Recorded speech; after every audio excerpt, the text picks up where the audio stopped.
just gonna. Hello and welcome to a brand new Unsourced. I'm being joined again by Doug and Tony. We take our way through probably what is my first installment-based review series here. We're looking at video home system franchise VHS with the first one, the initial 2012 entry.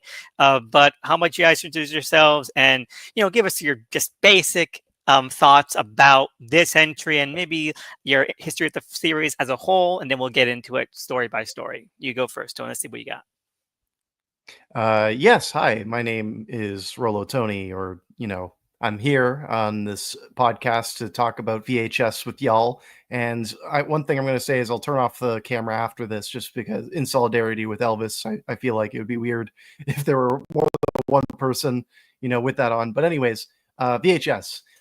This came out at the exact right time for me. I was just finishing up high school when the first movie came out, and I've been watching all of these movies as they've been coming out. And I feel like this is a good room reader of a horror movie series, right? Because it's such a grab bag of interesting, fresh directors who are on the come up. And what I really like about this is that we get to see like what horror is at that time as these films come out. And then there's also like, some misses in terms of like what the bad elements of horror is for our current time. And when it comes to just this VHS entry in general, we've got Adam Wingard, we've got Ty West behind the camera, Radio Silence. These are all people who've gone on to do bigger and greater things. And it was because of movies like VHS that I found these guys and that I was able to like chart their careers from there. I kind of knew about Wingard beforehand and Ty West beforehand, but really getting introduced to somebody like a Radio Silence, that's a big plus in my books. And there's a lot of big pluses in terms of people you get introduced to with the series. As for this film itself, we'll save the thoughts for later on. But yes, Doug, take it away. Yep.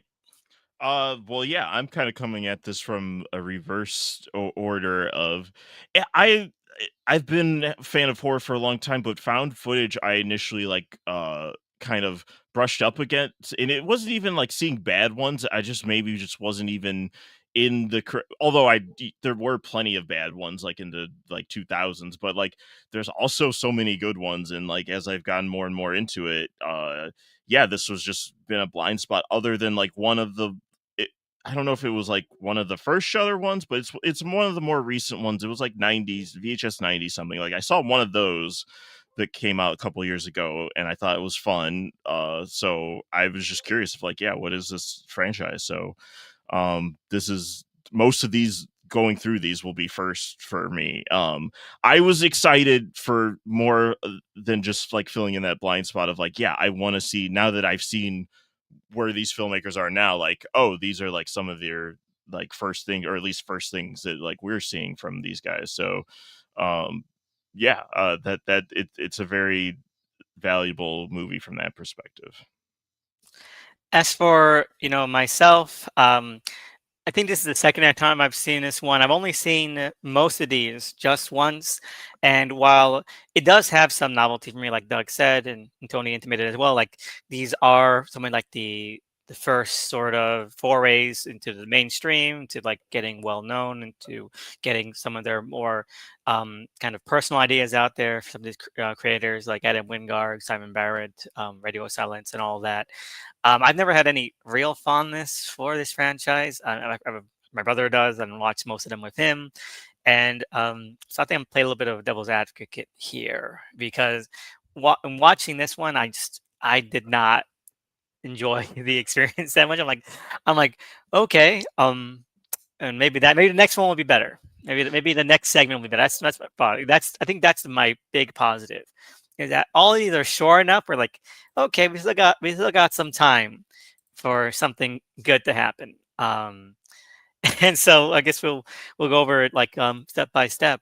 Since it's an anthology, I feel like they're so disconnected enough that we could probably just do the entire framing device like first, which is tape 56, written and directed by Adam Wingard, Simon Barrett, and so I don't know if if one of you guys want to like do the kind of overview of that, because I can't make heads or tail about it. I don't even know what goes on in that one. Heads or tails of like what the like plot of that one? Yeah, it seems really nonsensical to me. Oh yeah, Well, it's easily like the worst thing that Adam Wingard and Simon Barrett have ever done in their careers. probably. I haven't seen the second Godzilla X Kong or whatever I- those are called. It'd be a pretty tight neck and neck between those for their worst, I would say. I mean, the first Godzilla Kong was like some dumb. Like, it's definitely not the worst MonsterVerse movie. So I give it a lot of points having Serizawa. I actually want to kill Godzilla. I give it points for that. Mhm. I feel like the second Godzilla movie is great if you like action figures and you like seeing action figures fight each other, right? Well, I don't. That's kind of what that is. Yeah, exactly. yeah, And no, I'm not for that. I could watch The Mandalorian if I was into that, and I don't watch. I could watch any comic movie now if I was into that. Well, when it comes to the segment, you're asking like what it's about, right? Yeah, And what is it kinda like about? I it have no doesn't really, idea. it doesn't It's really about the have worst a guys proper ever. structure. Yeah, it's the worst guys ever. It's essentially like these idiots who have found a way to monetize like sexually harassing people and just like being menaces in Here it's called society, right? sharking. Here it's Yeah, called sharking. So It's that's a thing. Like, it's not. I mean, It's a real thing. Yeah. Yeah. In fact, but like it was such a thing that it's been obviously illegal and it's been banned. So now a lot of times, I think that used to be even a category where like bigger studios, porn studios would like do their own fake versions of it. But even that has become like non grata in mainstream, production studios of that kind of nature. mm, Even like role play versions of that. But yeah, it's a thing. People going out and basically just anyone with a tube top or a dress or anything like that, just yanking it down to just expose. assaulting them on camera. Yeah, exactly. Yeah. And it didn't even sound like, how much were they saying they got paid for tape $50 a clip that they were saying. It's for something that illegal and awful. I mean, I guess we have to go by 2000 and what. inflation. Let me The pull movie it came up. out 2012, but like, we don't know when it's supposed to take place. We don't see like a date on the camera for that segment, right? Like, so we don't know like when this is like. Well, This is also $70 today. Well, we have to understand that like this movie from like a format perspective, as we'll get into this from like later on in this as we go through short by short, but like we know at the very least that this is a world post Mac laptops, right? So that means that like it Right. most likely is taking place in present day, I would guess, right? But like the whole thing is so confused, and it really does feel like a really bungled attempt. Like it's trying to be dark. It's trying so hard to like make us hate these guys, so then when they inevitably get theirs in the end, right, that we don't feel anything.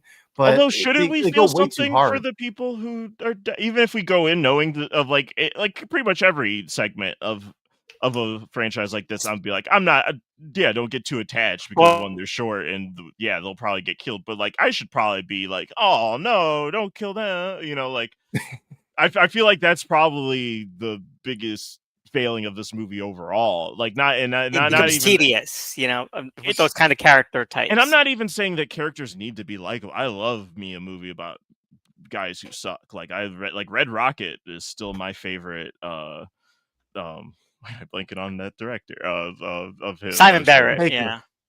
This is Sean Baker. I wish Simon Barrett made it. Right? Oh, he should work with that dude. Should work with Simon Barrett in Adam. Whatever his name is. Simon Sean Rex.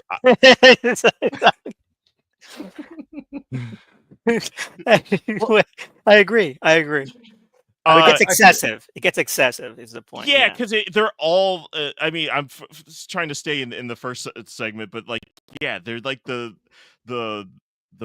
frattiest dude broiest guys. There's not even like a type in the group where you could like shorthanded like, well, this is the like. I mean, you just got to Ninja Turtles it sometimes. Like, have one be the nerd of the group, and then one's like the sensitive one. Like just give me some shorthand of like distinctions between these guys, even if they're not good people, so I can be like, okay, that one, because it's really just visual. But I guess I don't even need to know since they don't like they're just. Do they ditch the wraparound thing for like future ones? Yeah, I think actually kind of, because the wraparound will end up just being like, I think for this and the second one, like they're looking at the tapes, the wraparounds, the other one will just be another segment. So yeah, just go to the next tape because we Yeah, don't need to see who's watching. We're watching the tapes. Like like we already know. We don't need exactly. another layer of a person who fight. I mean, like there to me, there is a fun of that of pretty much just found footage in general, but especially like these kind of had the feeling of like there it feels kind of gamey and video game like, but like yeah, I would like there to be.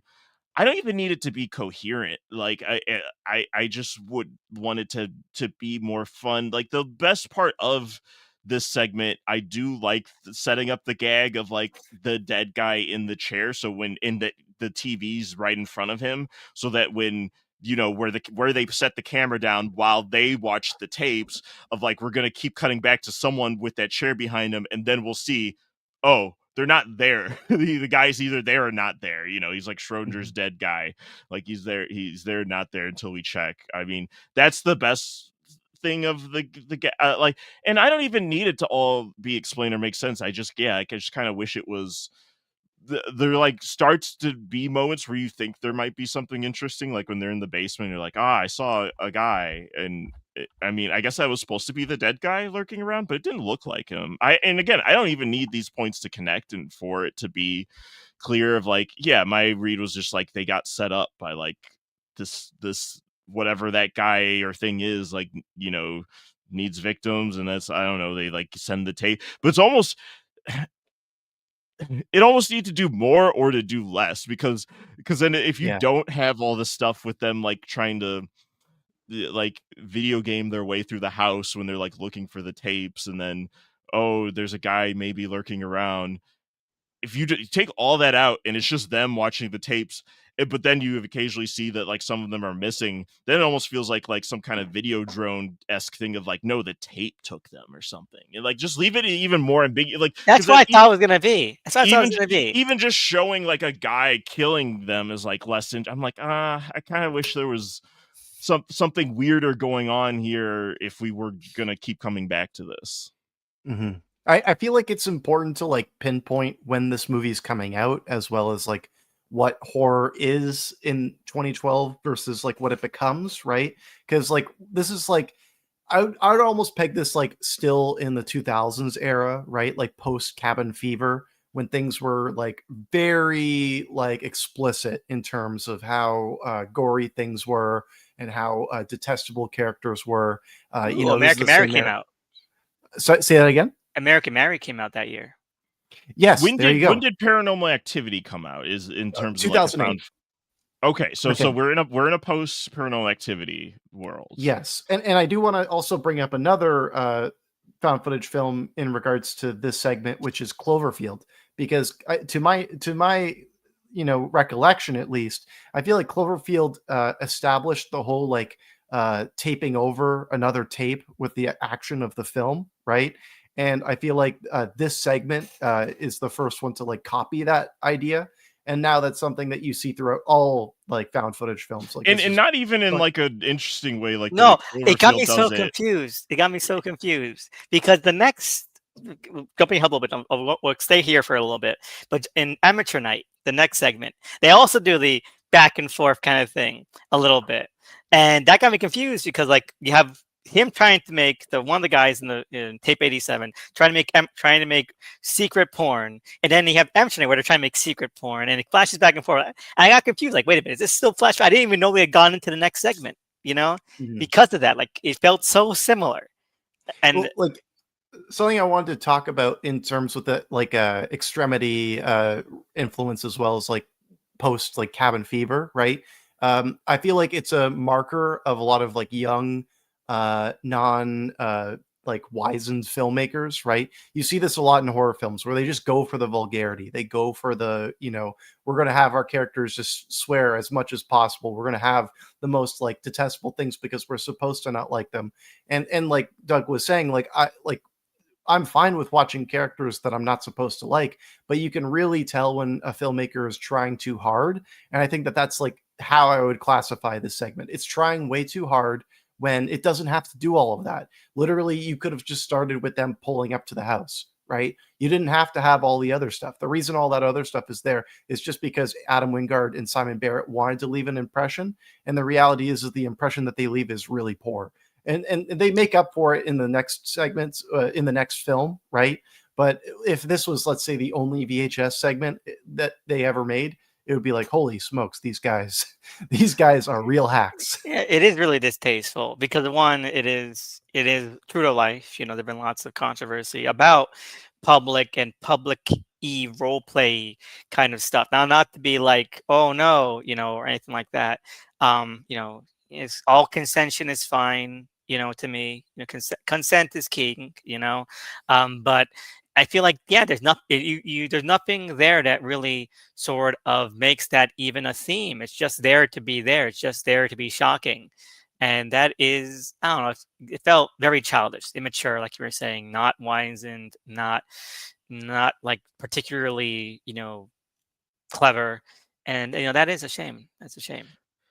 Yeah, because if the overall goal, at least for this one, or at least some of these filmmakers, was to like make their segments as nasty as possible, almost to kind of give it like a like, oh, did I accidentally find like a snuff film? Like, what the fuck is this that I'm watching? Like, to give it that kind of feel, it almost makes it feel faker the harder you try. You know what I mean? In terms of like that, especially with the wraparound segment, I feel like other part, not that a found footage movie needs to try and sell like its quote unquote like realism of like, yeah, this is like a real tape you're finding, but like I just not only are those guys not compelling, I just don't buy it, like I mean, I guess I buy that they suck, but I'm just like, yeah, just not in any compelling way.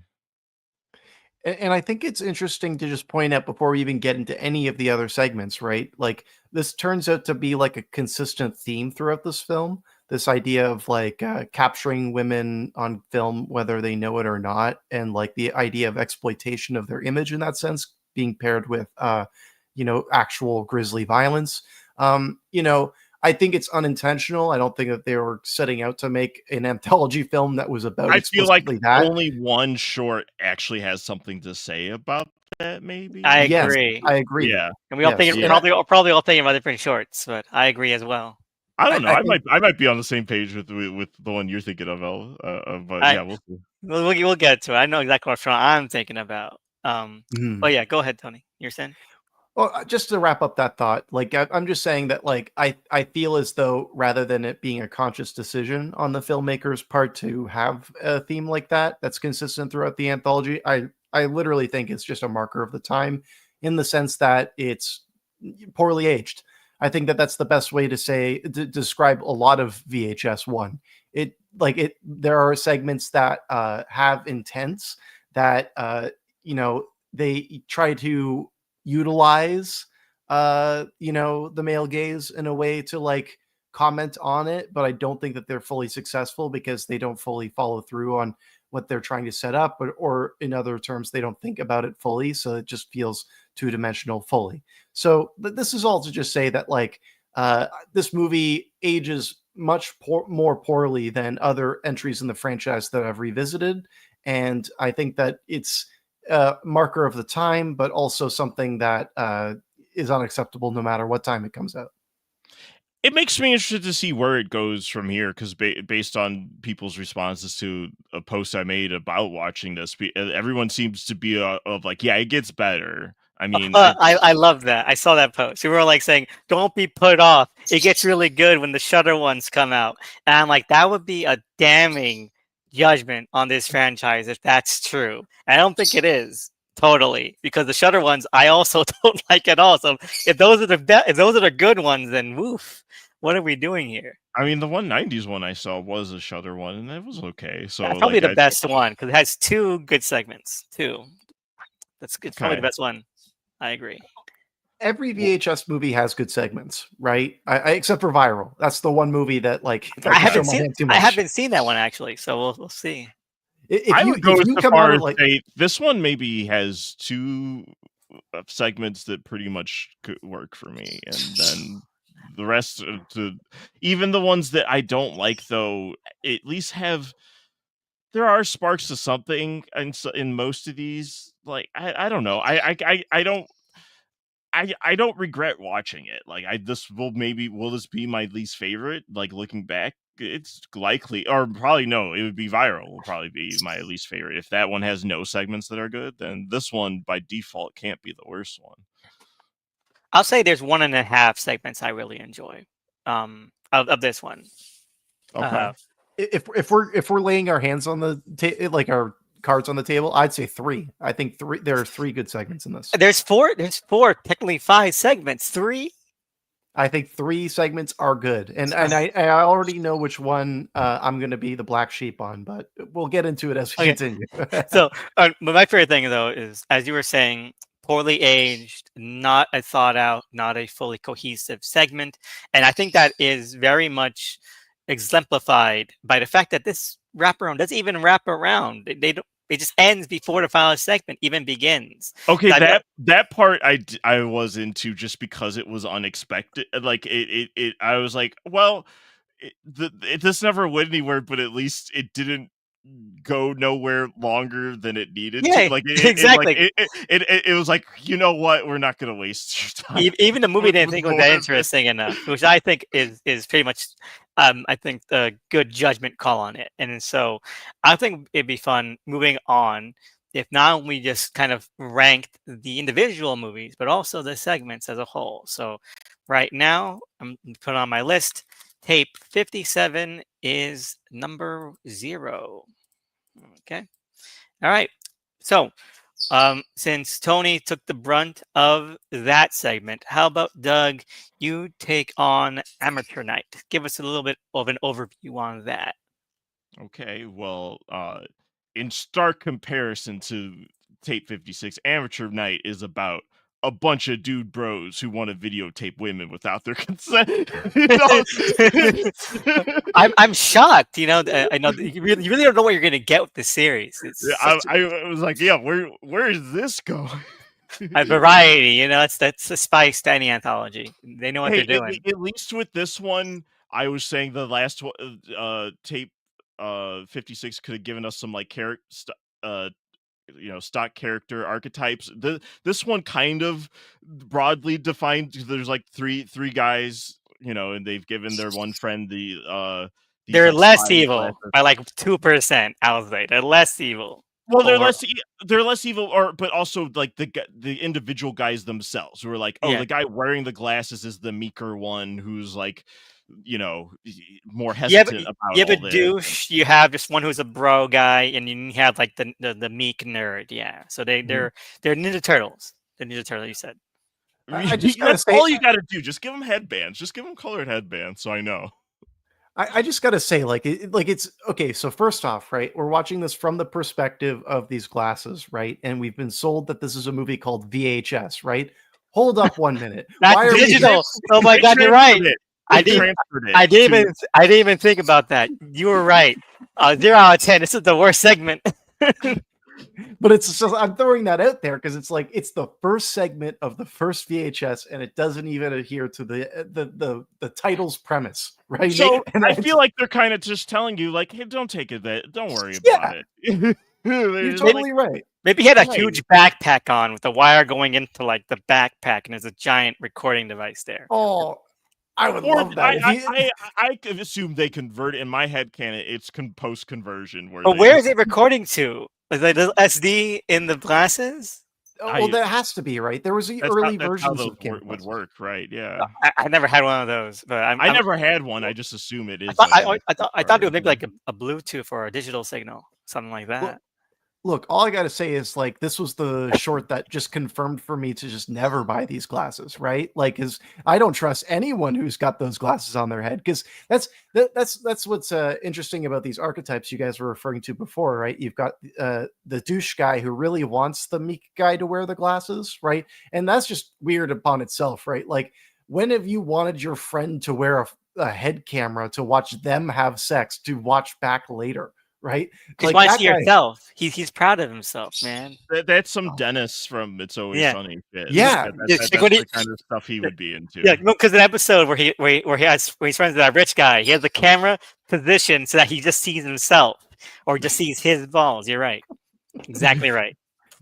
but then also like the meek guy, he is complicit totally. Like that, Oh yeah, he's he's not innocent. So like, I also don't, like, even though they distinguish them, it's also I'm not be like, no, don't kill him. I'm like, go ahead. He's all, they're all killable. The only person I really felt anything for was like the guy who just was jumping up and down and screaming, just going in camera, like just that he was already drunk. He didn't really know what was going on, and the entire time he's just zooted. He zooted, but he was gonna join in on Oh, that's true. I forgot. whatever happened. Like, yeah, that was if weird. He was well, he was telling the one guy of like, hey, she's passed out, so no, let's like so let's knock it off with her. He was laughing though. He's a consent king. Okay, we understand it.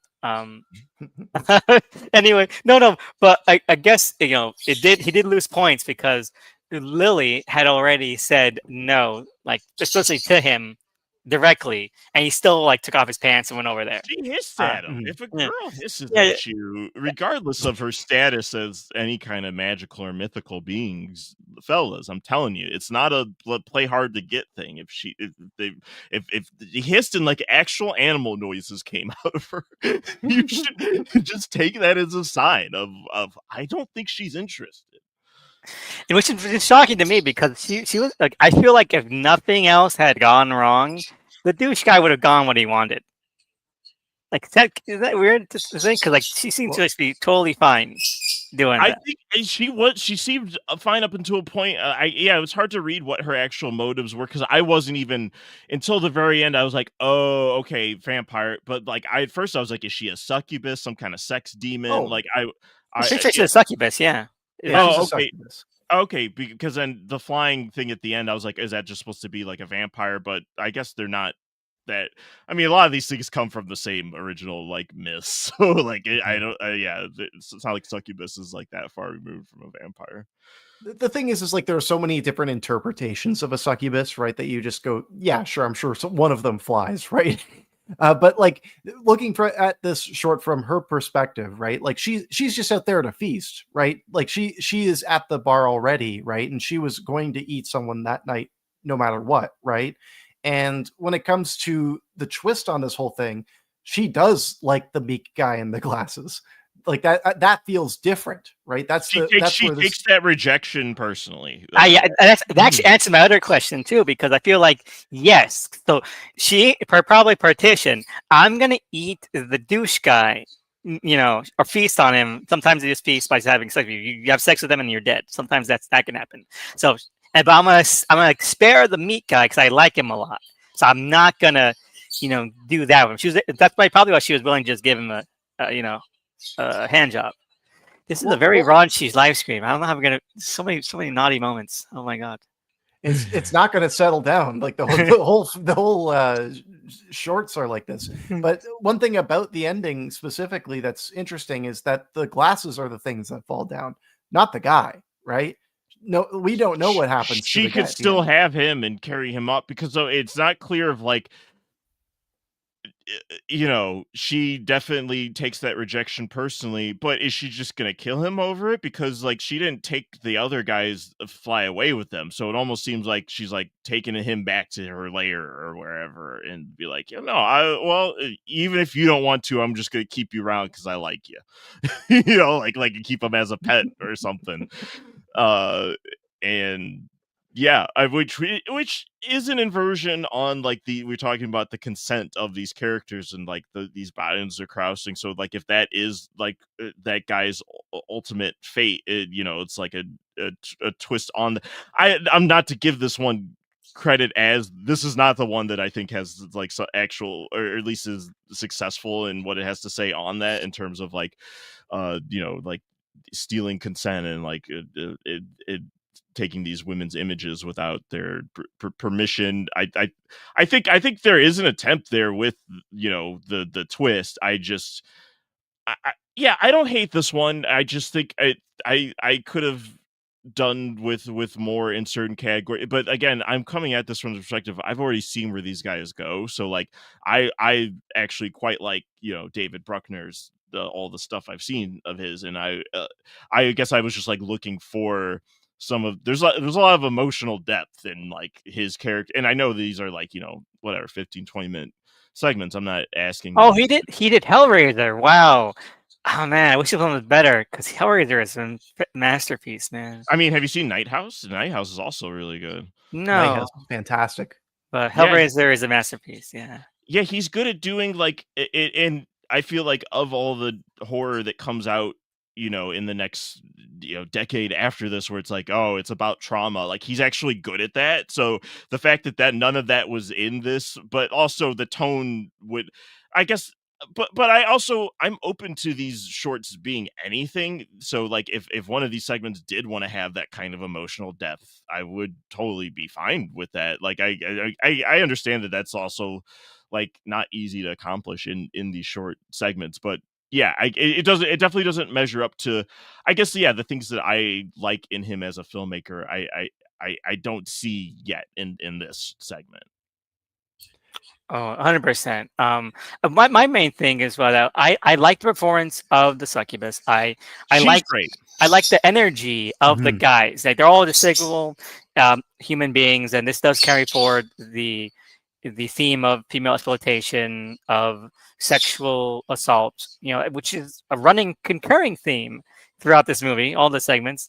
And I think that while it doesn't do it really pay it any mind in any real way, I think it does do it better than Tape 56, which is, it feels like Tape 56 almost kind of, the first half of Tape 56 almost feels like a trial run for this, you know, like a little prototype version of this. So I did like that, you know, you go from one to the other, it's I think a little bit of a contrast palette cleanser.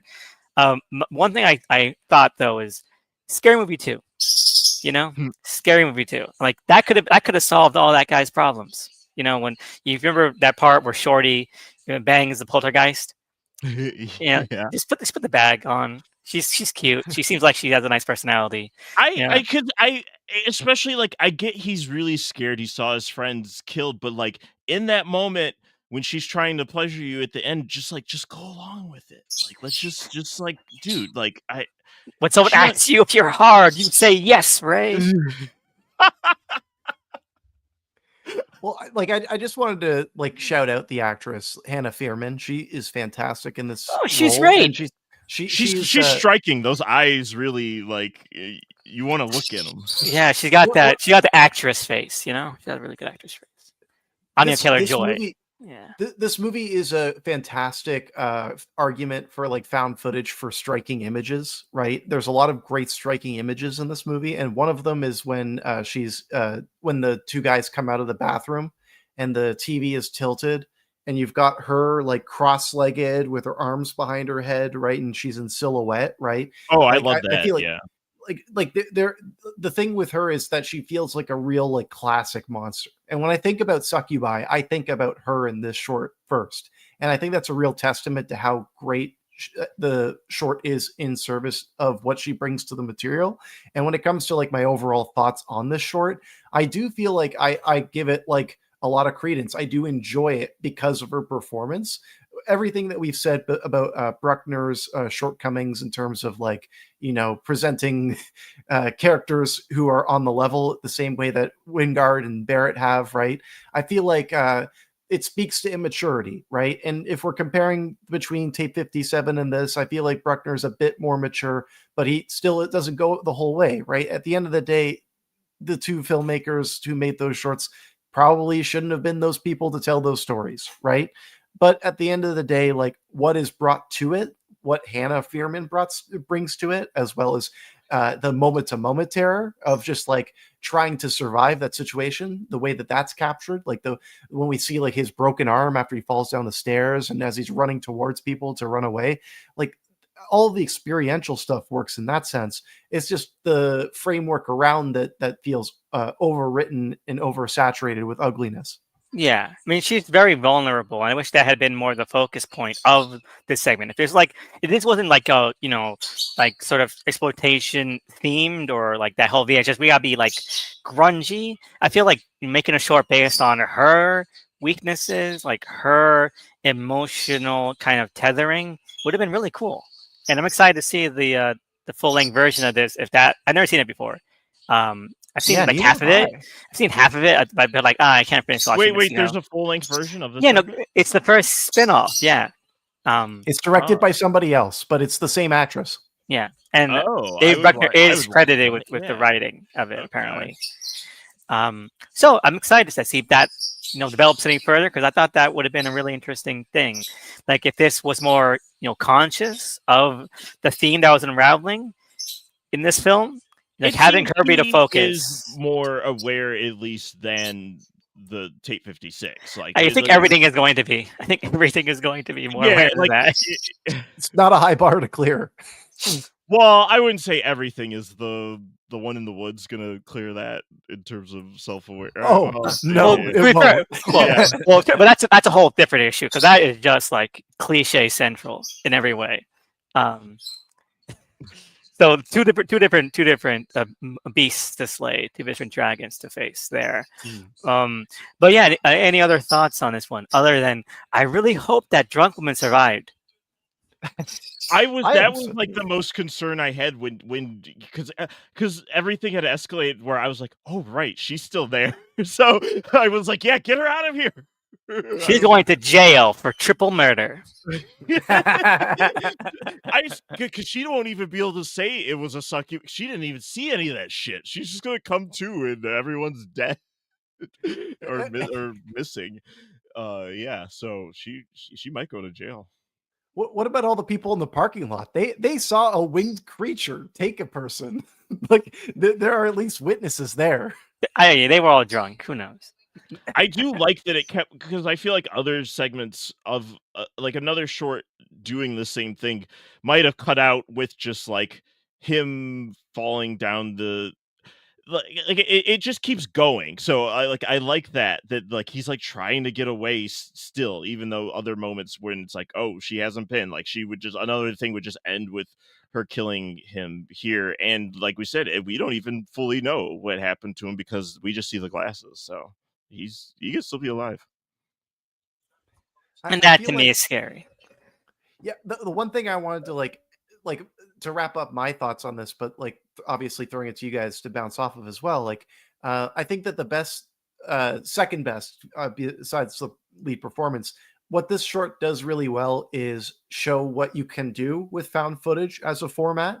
And I feel like that's also a strength of this whole franchise, because so many different filmmakers try to bring something new to how to actually capture something, right? And the concept of just having camera glasses and having it all from that perspective, it really works because you're not thinking about somebody holding up a camera the entire time. It's just on their face, right? So it allows for the actual capturing of the event to, seem a lot more seamless, while also capturing some stunning images, as I had already talked about before. The fact that they're just on his face as you've got the creature just like in his eyes with her forehead coming open, right? It just makes sense that it would be there, right? So I really appreciate the way that the whole thing is captured, how it actually makes sense within the world, at least from its flimsy sense, right? But it's something that I just admire from found footage just in general, when they can find a reason for that. I like when they can find a reason, but I also don't get that bother. Like I'm just willing to lean into tropes for certain genre of like, yeah, the person, they're gonna hold the camera longer than they should be, and sometimes even if there's not like a built-in like explanation for it, you kind of make it just part of the character of like, yeah, well, no, that this person, this is like all they have, so they gotta keep filming it or something. Like so there's other ways to do that. So like I don't always need it explained, but it is fun when they can like work it in. I just wanted to say, like, I totally agree that it doesn't always need to be that way. But it's like when they do take that extra step to put that extra twist on it, I do always appreciate that. But that's how I feel. How much would those glasses cost in 2012? Probably like $100, $50 maybe, for depending on how cheap you want to get. I don't think they'd be that expensive, especially if they're like an SD card thing and you have to buy the SD card yourself. It's all on you, really. Yeah, honestly, I just don't trust anyone who thinks that that's a good idea. Even the people who get those Ray-Bans, if they were to say like, "Oh, I've got these new like Ray-Bans where I can just like take videos," I'd be like, "I'm not going to hang out with you anymore." Yeah, it's very No, Black Mirror-y. no compromat from me. Anyway, so I guess it's my turn to talk about my least favorite segment, which is a joy. I don't know how this happened. So this one is called Second Honeymoon, and it is directed. And where is my page for this? I had all these here. Let's see. Going back. Come on. Which one is this? Yeah, Second Honeymoon. Oh, god damn it! Written and directed by Ty West, making this the new least favorite thing that I've seen from Ty West. Sorry, House of the Devil. Let's see Wait, here. House of the Devil was your previous like bottom ranked? Yes, it's so bad. I don't like it at all. Oh, I would say House of the Devil's better than like Innkeepers. 2/3 of the X trilogy. X is the best one from that trilogy. So X is fun. I didn't Maxine. I don't like that. I don't get the hate. Like people are like, oh my god, it's so much worse than X and Pearl. No, really, you think so? Because X is just fine. So not like these are masterpieces. And then Pearl is bad for like 8% of it, but but Monologue is really good. So there's good stuff in Pearl. My problem with Maxine is that it's not really about Maxine until like the last 10 minutes. Actually, that's good for me because I didn't really want any of these to be about Maxine. When after X came out, and Ty West was like, I want to make this series of horror movies that are about like different decades in horror history. Like that sounds really cool. And he's like, and these will all be about Maxine. Like that sounds less cool. And so I was really glad that it didn't have much focus. That's a plus for me. Like I wasn't really that interested in Maxine as a character, to be honest. Like I just want to come out the gates right now to say like I'm a Ty West defender. I like Ty West movies. So I think he's a cool director. I like Innkeepers. I like X. I like Maxine. But In the House of the Devil, I thought was one of the most pointless movies I've ever seen in my life. That's where I'm coming in here and being like, I love. You like House of the Devil? Like, I love that movie. Yeah, oh my god! I think House of the Devil is pretty all right. I mean, I was so bored, and the ending is so cliche. And I'm like, this did nothing. This did nothing for me.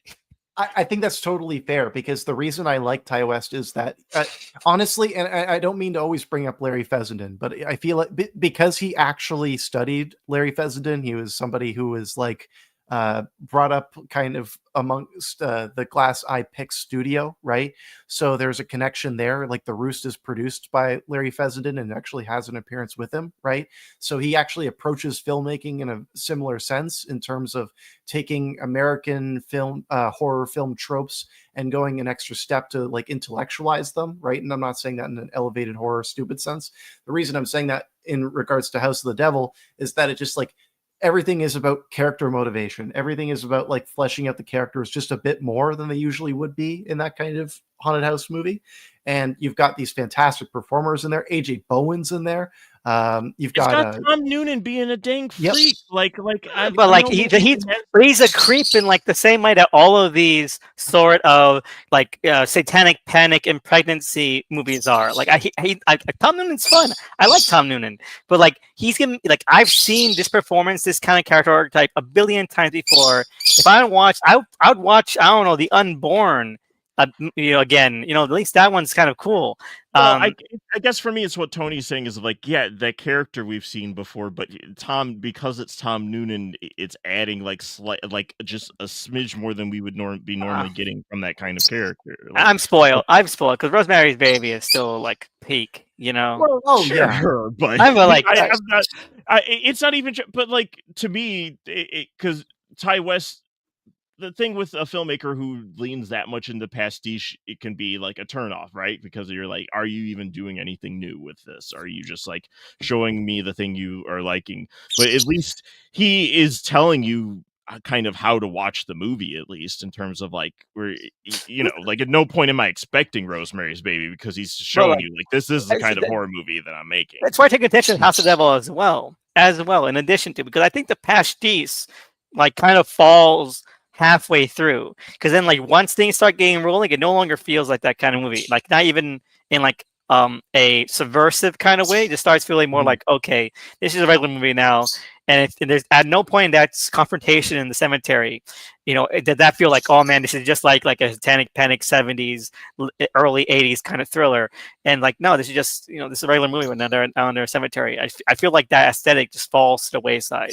And I just get like, nothing of this calls out to me. It's not something that I was interested in at all. And so I don't want to bring it back to it. But I made a tweet about this. I don't know if you saw it, Tony, but I saw Freaky Farley. You watched it? I watched it. I made a tweet about it like last week. Oh, I watched it that night. And my tweet was like 2 minutes into Freaky Farley, and this is the best genre tone piece I've ever seen. Exile Ty West to Elba. I'm sorry, but I'm like, get rid of, I don't have no more need for another Ty West movie. Okay, I've seen it, that intent in terms of aesthetic done perfectly now. Well, I just have to say, now that I know that you've seen Freaky Farley and that you loved it that much, because you totally got it. It's so good.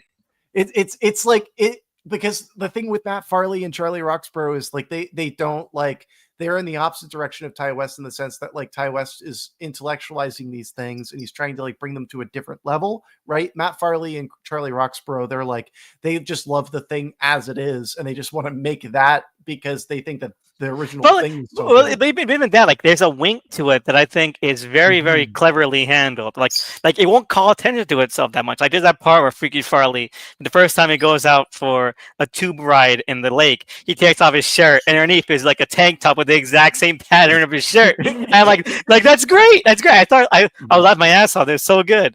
And then, but again, I'm gonna keep it in the house of the devil because I it's that it starts off so strong, the main actress has the hair and the outfit and the best friend is Greta Gerwig. Yeah, the aspect ratio is great. It's in the fall. She gets out to the payphone. She starts walking and then they freeze frame, big 70s horror style font. It's so good. And then you get along no, it stops. It feels like the hands at the controls start to falter a bit. This. If I kept that kind of tone, that kind of look, and that kind of feel all the way through, I probably like a lot more. You just feeling more okay, we gotta wrap this up. Especially that son, the guy who played the son, is that is not an actor who that's a modern day actor. He knows what an iPhone looks like. He knows what porn looks like. He knows what Pornhub looks like, man.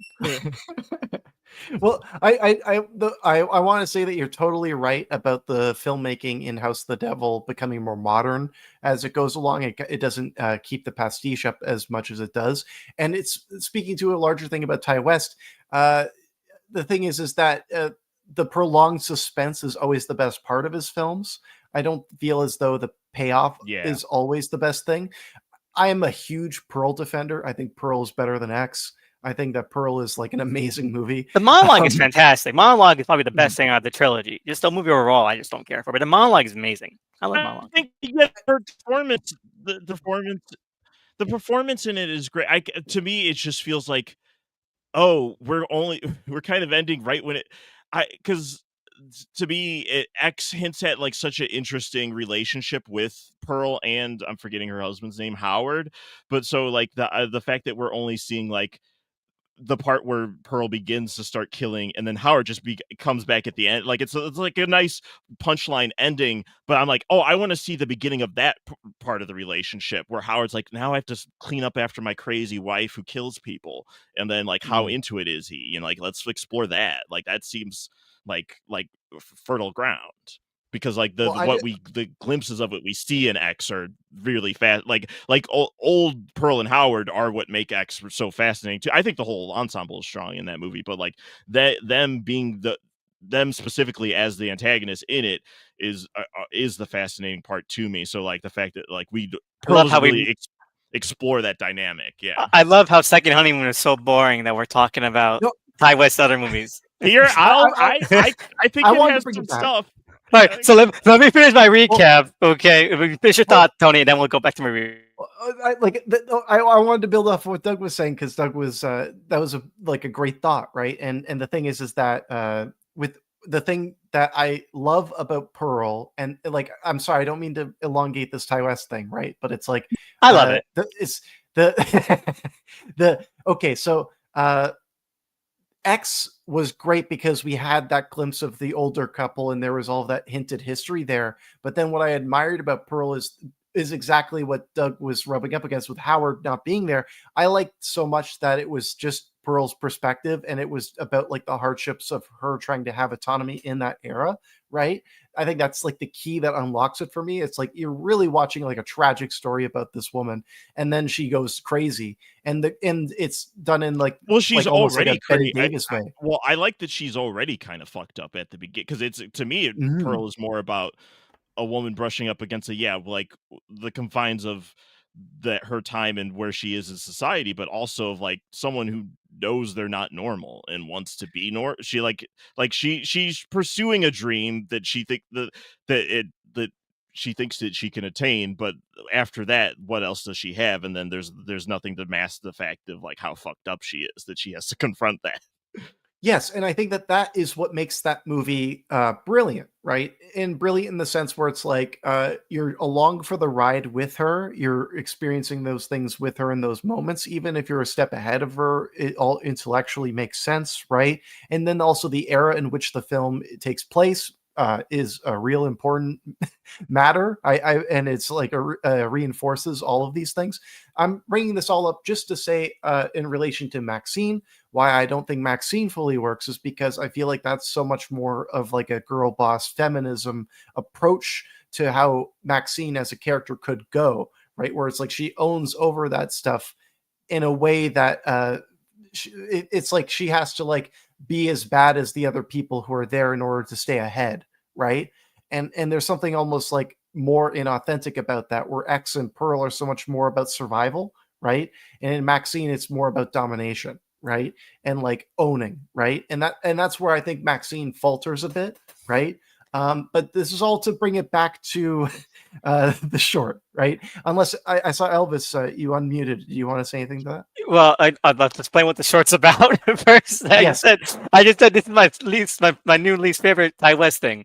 And then so let's go back to what the short's about. Okay, second honeymoon. It's about let's see here. Two people, they're a married couple going through their second honeymoon on the worst and most boring road trip imaginable, America. So let's see here. And they don't really do anything. They go see a couple of attractions, and then he gets murdered because she's a cheater. The end. Because he's Joe Swanberg. Like it was just like a ticking time bomb. She was going to murder him regardless, right? But it was a matter of like the mechanics of it. But yeah, no, I personally, I didn't really like this because it is really just tepid. Like it didn't really get much interesting. The characters themselves don't have much to them. They feel like probably at least the other characters from the other segments we've talked about so far had a personality. Now they're not really depthy personalities, but at least you understood what kind of personalities. I would push back because I think Joe Swanberg is playing a kind of guy. He's playing a kind of guy, but like it is so, I think, subdued. I think maybe that could be an appeal to it, that it is subdued. It feels more natural. I like that performance. It's more natural, but I feel like that makes it so much more tedious to sit through. Like, oh my god, what is something I don't gonna happen? This feels too naturalistic to a home movie at times, and I feel like that they probably would have worked if the entire movie had that same kind of intent. Well, like we got to talk about like Ty West's point in time in his career, in the sense that he was working with a lot of like the mumblecore people, right? Like we talked about how Greta Gerwig was in House of the Devil, Lena Dunham is in the Innkeepers, right? And now Joan Swanberg is here, right?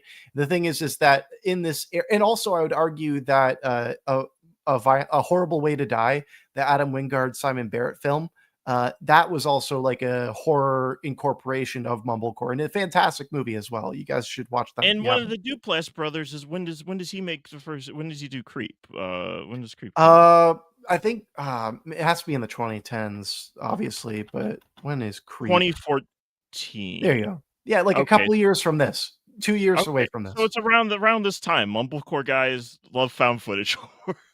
Yeah, for whatever reason, they're gravitated towards this. And also, Ty West is like surrounding this, right? And the reason I'm bringing that up is because so much of what this short is just the buildup, right? It's the interpersonal connection between the girlfriend and the boyfriend, and obviously we'll get into the twist later.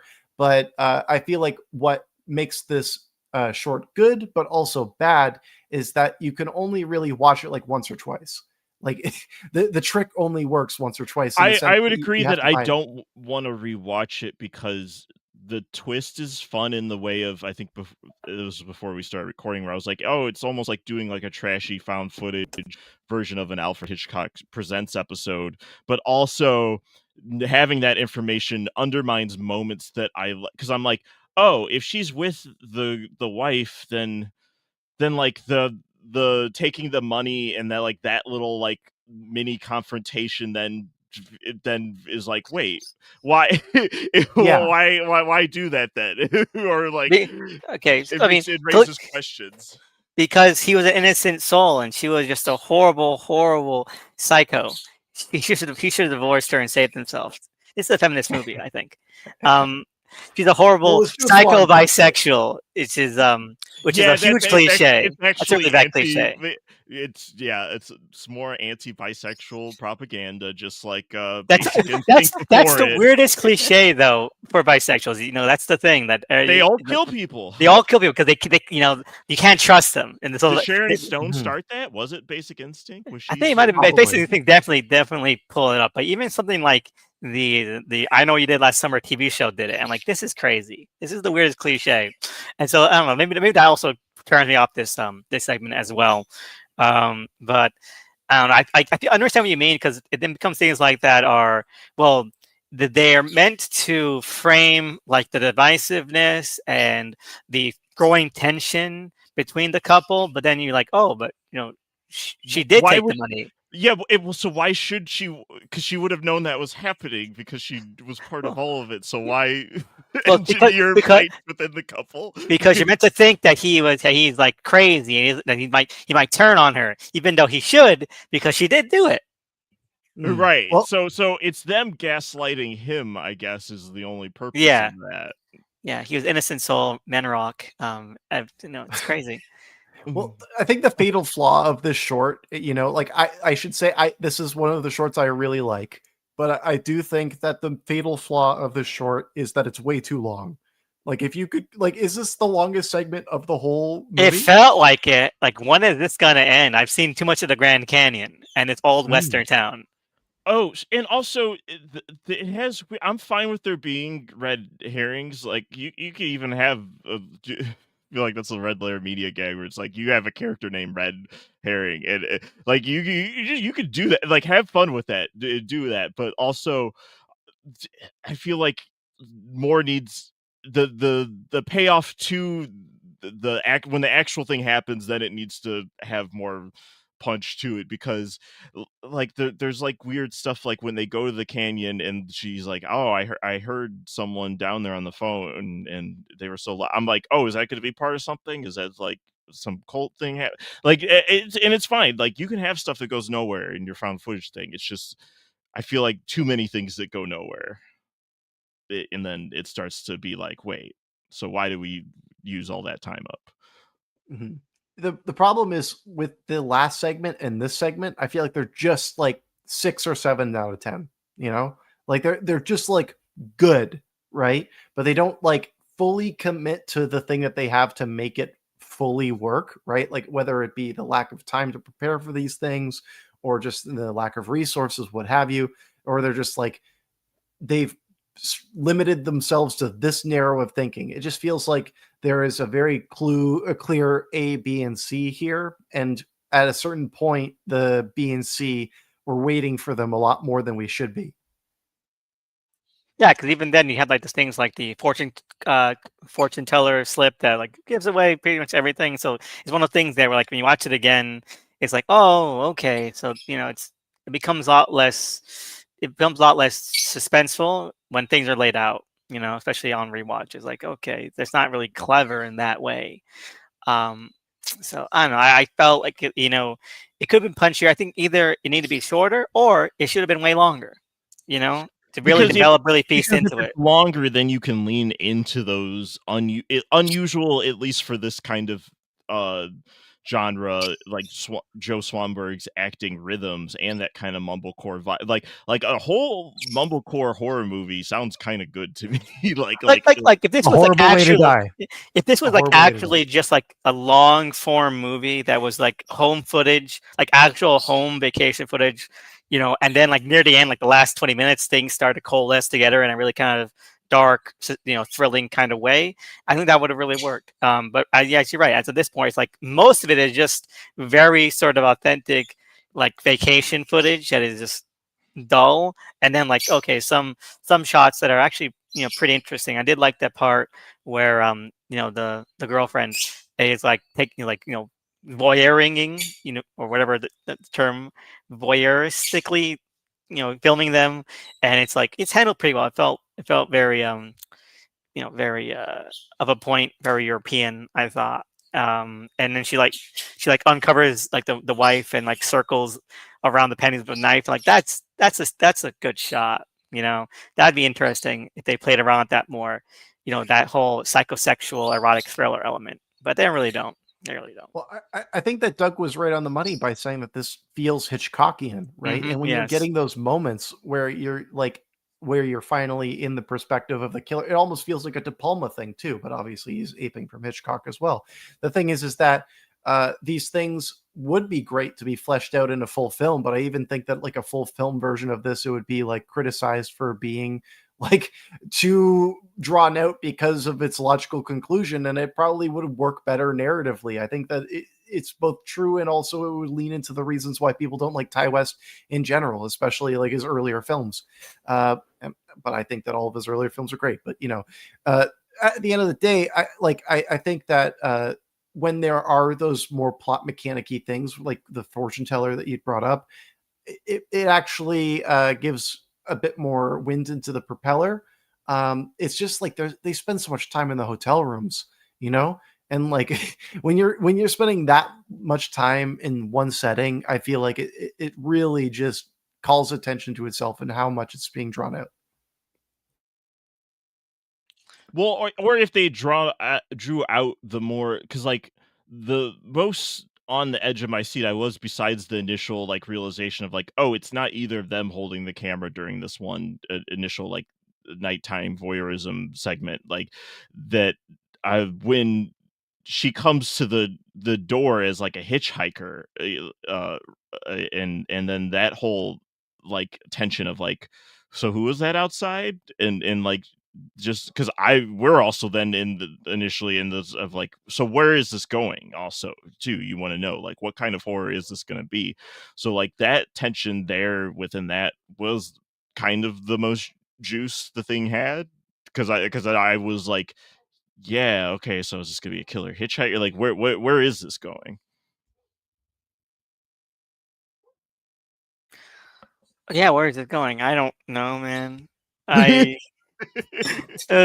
you make some really good points, but I just think that overall it was caught between too many forces, and I think the things that work are the things that it's imitating, but I don't think that it was ever really meant to be a fully fleshed out thing as itself. Like it's great at imitations, and there's parts of it that I find striking.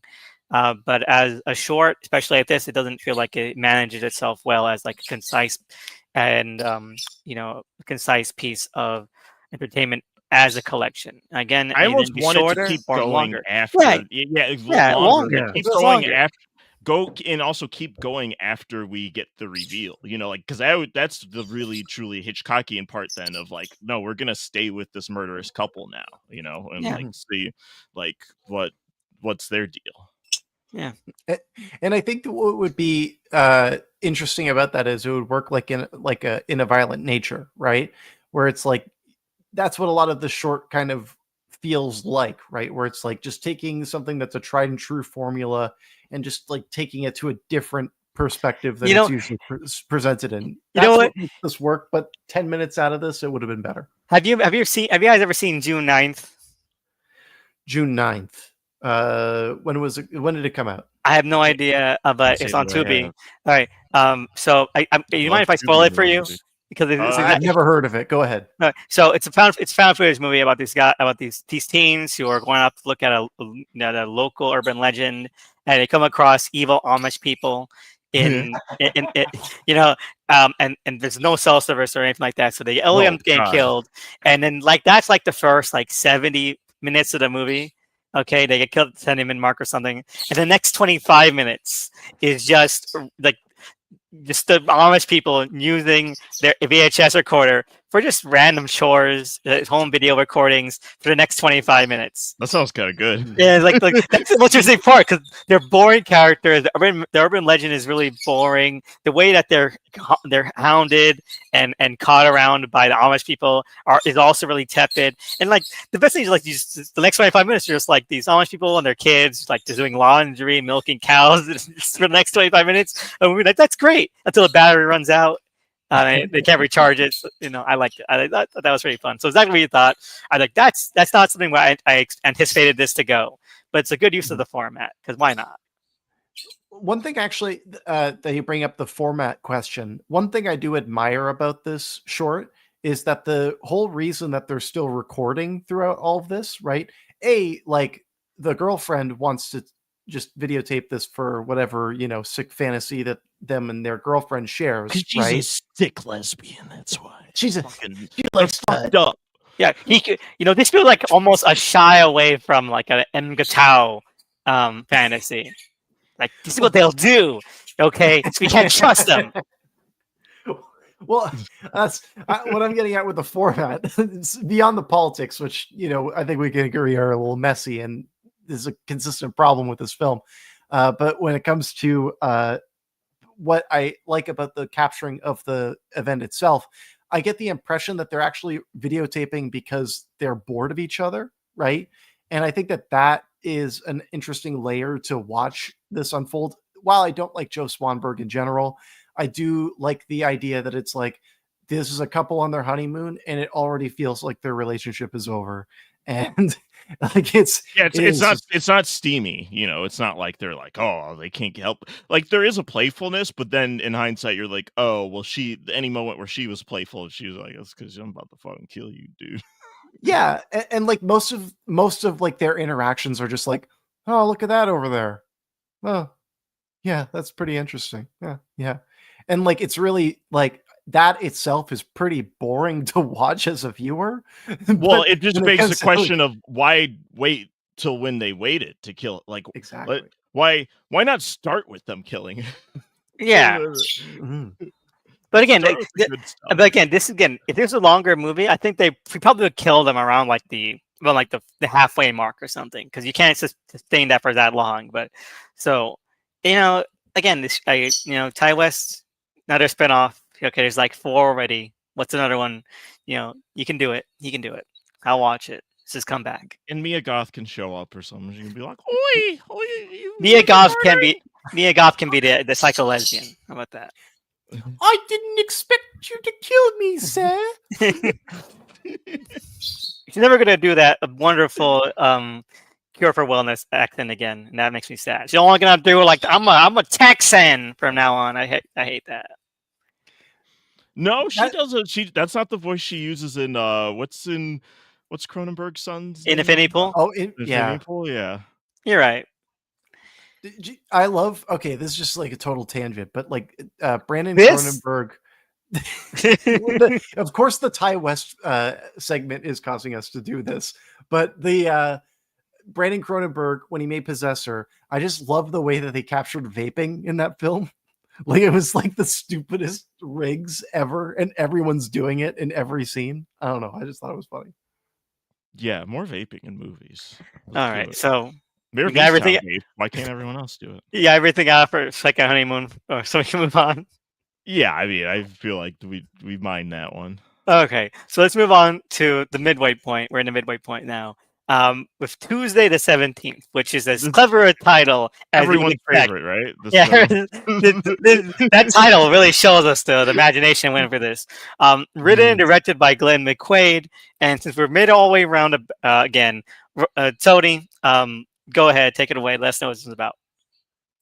Well, I feel like we've already shown our hands. This is Major Dookie. This is the worst segment in my books, and it I was really waiting for you to shows. come up with a defense for this one. No, You're like, no, this sucks. This is really this is a bad. segment. It's it's really bad in a way the other ones aren't bad, because it's really bad like in a way it doesn't need to be. Because who asked for a genre pastiche? Who was asking for Yes. it? And it speaks to a consistent problem in this franchise where there's a need to it's a younger filmmaker's perspective on how to make these things work in a short runtime, and they really wanted to make a genre pastiche, and then they kind of just tried to shove it into the found footage format, and it just doesn't work. And the only idea that they had brought to it was obscuring the creature through the footage itself, which at times works, at other times feels inconsistent, and the rules of the universe really bend and break. But just to give the listeners at home some idea of what this is, essentially it's like a group of 4 people, 2 couples, well, 2 unofficial couples, one that's an actual couple, and then a nerd and a friend. And they're going to a random lake to just hang out. And the thing that's really apparently transparently stupid is that they go to the shittiest lake ever with the most leaves ever. There's nothing about this that looks glamorous, and I guess that works into the whole conceit, because it turns out that one of the people there was originally at this location a while back and was attacked by a slasher, and all of these people had been lured in for bait. But the major problem with this short is that the person who lured these people here did a terrible job, and the killer itself. Idiot. My least favorite thing, and this is where I'll leave off my thoughts, is when you've got a killer in any slasher, right? I think it's important to consider what weapon they use. Truly, right? Okay, so you've got a killer in the woods, right? What kind of weapon do you think they're going to use? This killer's weapon is a kitchen knife. Why are they using a kitchen knife in the middle of the woods? Why not a club? Why not a twig, right, from a giant tree? Why not even a machete like Jason Voorhees, right? At least those things are wilderness related. The fact that you've got this killer running around with a kitchen knife like Michael Myers, to me, it speaks to the entire unimaginative process to this. There's no real thinking through of anything in this segment beyond the attempt to comment upon Friday the 13th in a found footage format. You have a really great point there. With no commentary though. Exactly. What's the comment on it other than oh, what if the killer was glitching?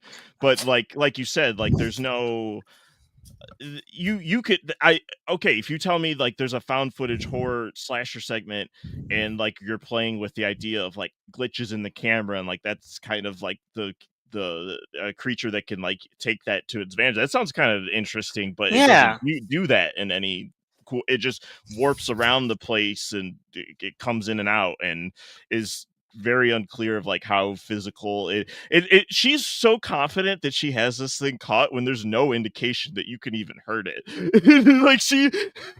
And also, when did she put up these traps?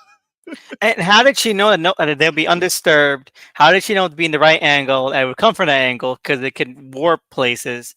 It's it really is just undercooked, and not even in a fun way. It doesn't even go for a full pastiche where you have the jock, and you do have the jock in there, but they're not around. They don't really have anything big. They don't have big moments to them that make them memorable. He's okay, we just need to have these character archetypes. We're not gonna have fun with them because and it doesn't have much time, and I think it spends too much time setting up. Where if you're gonna make something like this, you have to be big, brash out the gate.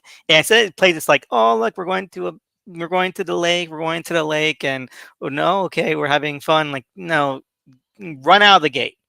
And Tony made a break point with the kitchen knife, because as Doug was saying, the whole gimmick, the only thing that VHS about this is that the slasher villain it gets VHS glitches, what's it called, receiver glitches or something like that, auto tune glitches. Yeah, you got it. And that is one really corny, because it's just why is that? Is it a human being, or is otherwise? If you're making monsters, make it an invisible monster. You don't have to do that entire thing. It's corny as hell. And so the only thing we see is their weapon. you know, because everything else is obscured from by white noise and the tuning stuff. So, and that's just Kid Night. So that, again, that's lame. It's boring. It's dull. I'm on visual level, not even interesting at It's all. like you can kind of see how someone would reverse engineer if they were editing one day, like they're just fucking around in Premiere Pro or something, and they see this is like, oh wait, he's kind of like looks like he's glitching in and out, like they like discovered this effect they could do, and then come up with no story really around it or anything, because like a good example, and then this example, not that I was expecting this in a VHS short, but David Lynch does that too, like where the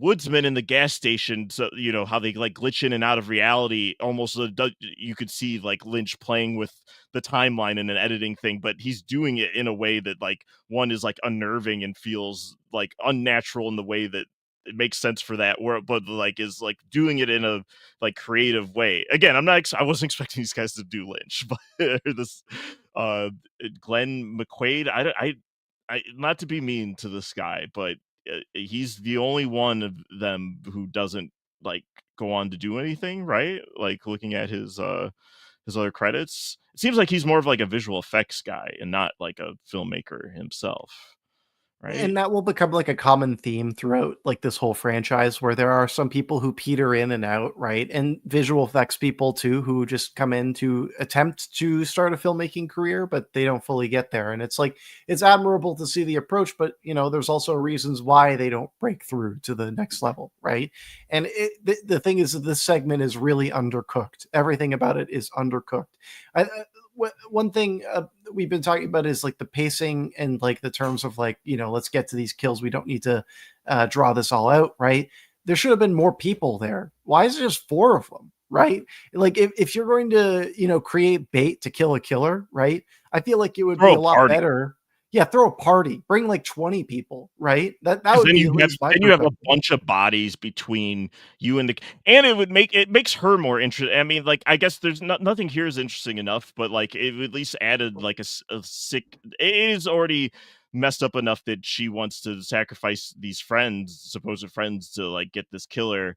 But one, we never buy, like, the performance or writing for that character is never strong enough to like buy or be interested in that. But at least if you make it like the scale of it larger, where you're like, oh my god, she's willing to sacrifice a lot of people, like that adds like at least something to Or that that, character. or that she's gone there multiple times, maybe. Like So she's tried this True. before, yeah, and it didn't work. So she just comes back with like a new batch where it just becomes like she's just feeding this thing basically. And look, here we are. Like we spent like 5 minutes, and we've already come up with a better concept for this, right? The fact that like this filmmaker just like took their first thought, right, and they were just like, "Oh, you're gonna have like a couple of people there," and also like the fact that they're in the car on the way to the location, and they already have pointed out the lie, right? Like everyone already knows that they've been told different things, and they're already on the route to the location. It's like everything is so overplayed. And then also another thing too, I think this speaks to something with the format of the VHS itself, right? So we didn't talk about this with the second honeymoon, but that was obviously a more modern take, I feel, right? Like I feel like that was a short that took place when like digital camcorders were around. Would we agree with that? yeah, Yeah. Yeah, I feel like it's a more modern short. It seems like it takes place during present day. It feels like this also is a more modern short, but then there's these VHS elements brought into it. Like there is no attempt to make the digital video look like VHS beyond the VHS it scan feels, lines looks whenever the really character comes. flat. You're right. It It it feels very doesn't feel flat. like they're trying to do, even though it's called Tuesday the 17th, it doesn't feel like they're actually leaning into pastiche other than the idea No. of a VHS glitch, but that the like you said, like, it doesn't match with the format we're supposed to be watching. So, there's just yeah, a lack of thought there. I think that's what makes VHS as a franchise interesting, because you can see how different people consider or don't consider these elements, right? But this is a great example of like they thought about it, but they didn't think about it fully through. It's like everything is like 0.5 of the way there. I think Yeah, a pastiche like this, we will see more successful attempts at this kind of short later in this franchise.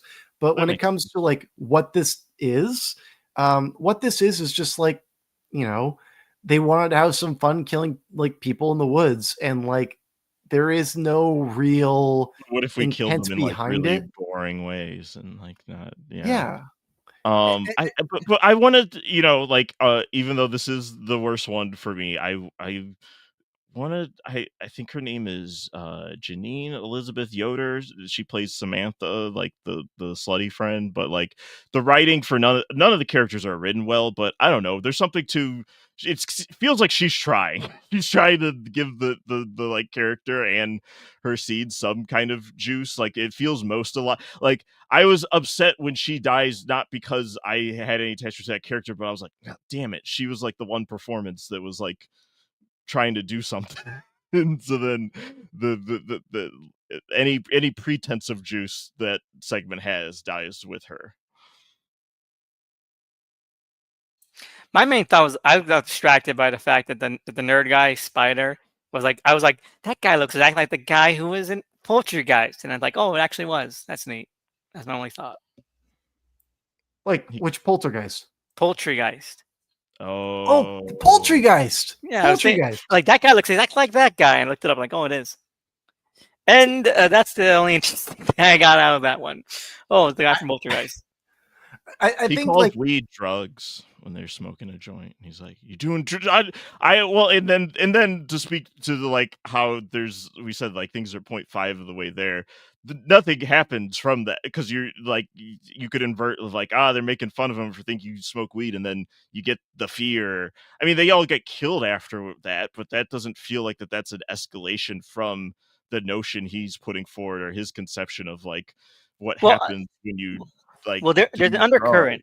There's an undercurrent there that seems that that the girl Wendy is manipulating things to lure the killer by doing stereotypical horror slasher stuff. Like she mentions to her date, like, "Hey, let's go off somewhere and do it and record ourselves, be really naughty." So it seems like that's part of the conceit. Where like she's we got drugs, we got drink But and it all feels that. so half-assed. Yeah, Like it doesn't feel like it doesn't feel developed. I think that goes to what you were saying, Doug. Like they need a lot more people because after like one scene, most of your cast is already dead.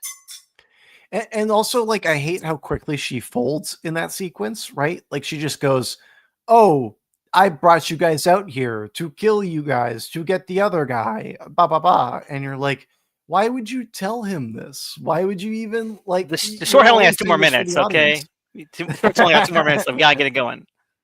And also on that note, right? Like the protagonist, she sucks, right? Like we don't need a reason to dislike her nor to want to see her die because she brought 3 innocent people out to die, obviously, sure.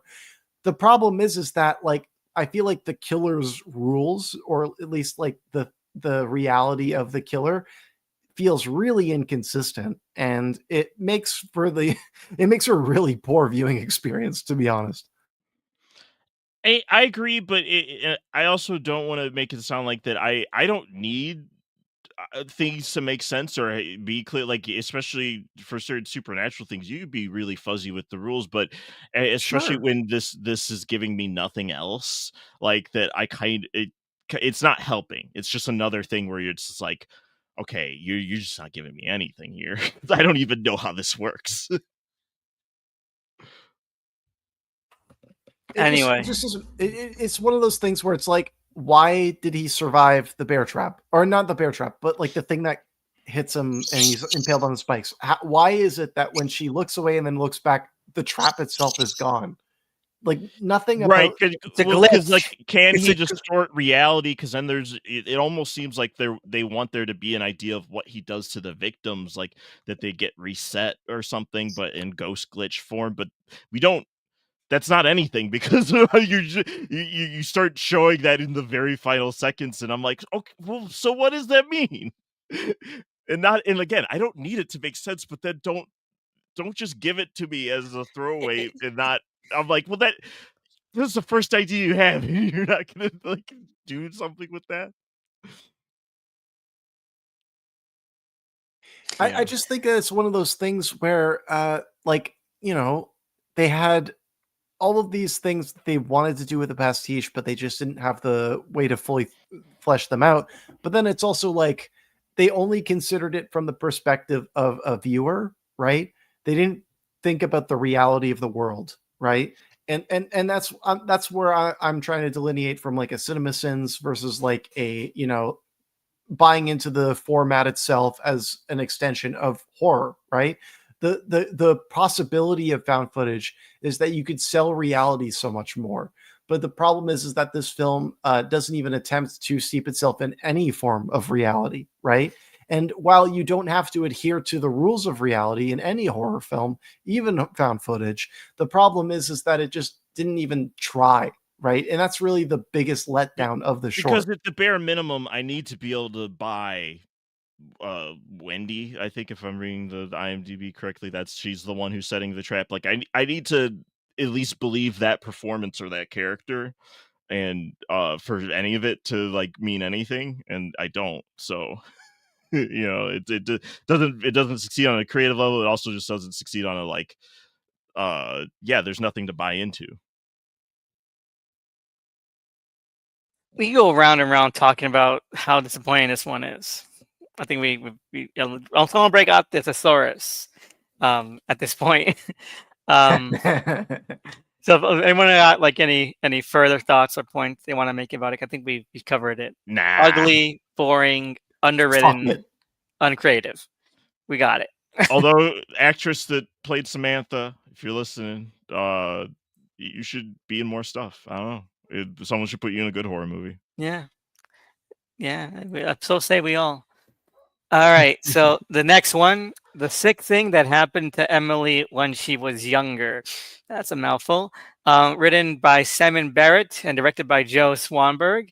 And I know before we hand it off, I gotta say this is my favorite one. I gotta say this. I like this one a lot. I think the actress does a fantastic job. Very charismatic.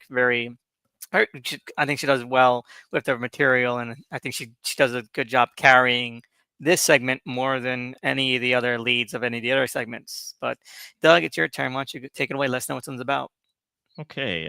Well, this is about Emily, played by Helen Rogers, who I'm reading here won the Academy Award for Best Act. No, she's like the one of the most compelling, because like it's like you don't even need a good. So I do think this one has a good premise, and I'll lay it out for a second. But like to speak to like what these shorts are, you don't even need a story if you just have a captivating like one character and performance that's like holds your attention. That's really what you need to do, a bare minimum, and this one does it. So Emily is experiencing these weird happenings in her house. Like she's having like a Skype chat with her boyfriend who's a doctor. He's like at school, and he's saying like I think my place is haunted. So the whole thing are these calls with him, and we're seeing like an escalation of like the weird things happening around her house.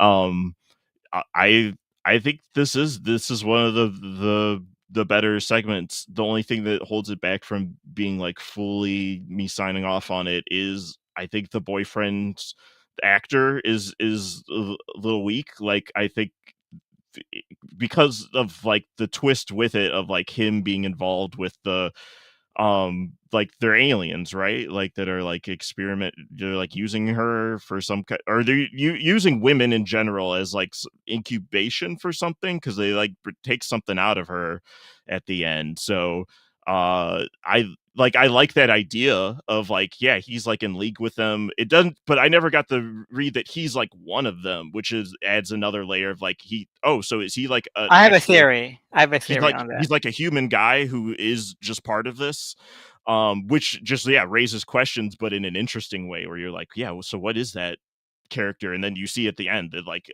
oh yeah, this is the routine, like he's doing it with another girl. And this is the one I alluded to when I said before of like, are any of these segments like actually doing anything with like about the male gaziness of like, hey, we're like violating these women, and it's like this is like it part of the text, the violation. Right. Yes, about bodily autonomy, sexual assault, gaslighting, emotional manipulation, emotional abuse. I mean, it manages to pack a lot and it not in a way that doesn't feel too distasteful. I think it does, it doesn't do too much, doesn't show too much. I really enjoyed it. Like I think this is fantastic, and I agree with Doug. Like it does broach those topics. So with that stuff, hair more sensitivity. I do think that it does still skew in some areas a little bit. Still a little bit more undercooked. But out of all these, it's the diamond in the rough for me. So I don't want to be here and come in here and be the negative Nancy, but this was one of the shorts that I felt was less successful. And the main reason I felt that way was because of the way it was captured, to be honest. The format itself was what took me out of it the most. And it's not because it's a laptop segment in a VHS film. It's because like so much of this short is a window of what we're meant to be paying attention to. And then at all times we have the guy in the bottom right hand corner of the screen. And it does feel like Ice Cube's War of the Worlds at times, where it's just like a guy with his mouth agape going, oh, as you're watching something really fucked up happening, right? But then there's the element of similar to what we were saying about the second honeymoon, the way that upon a rewatch, a lot of this just doesn't resonate as well, right? Some of this just doesn't make sense so much from the mechanics of it.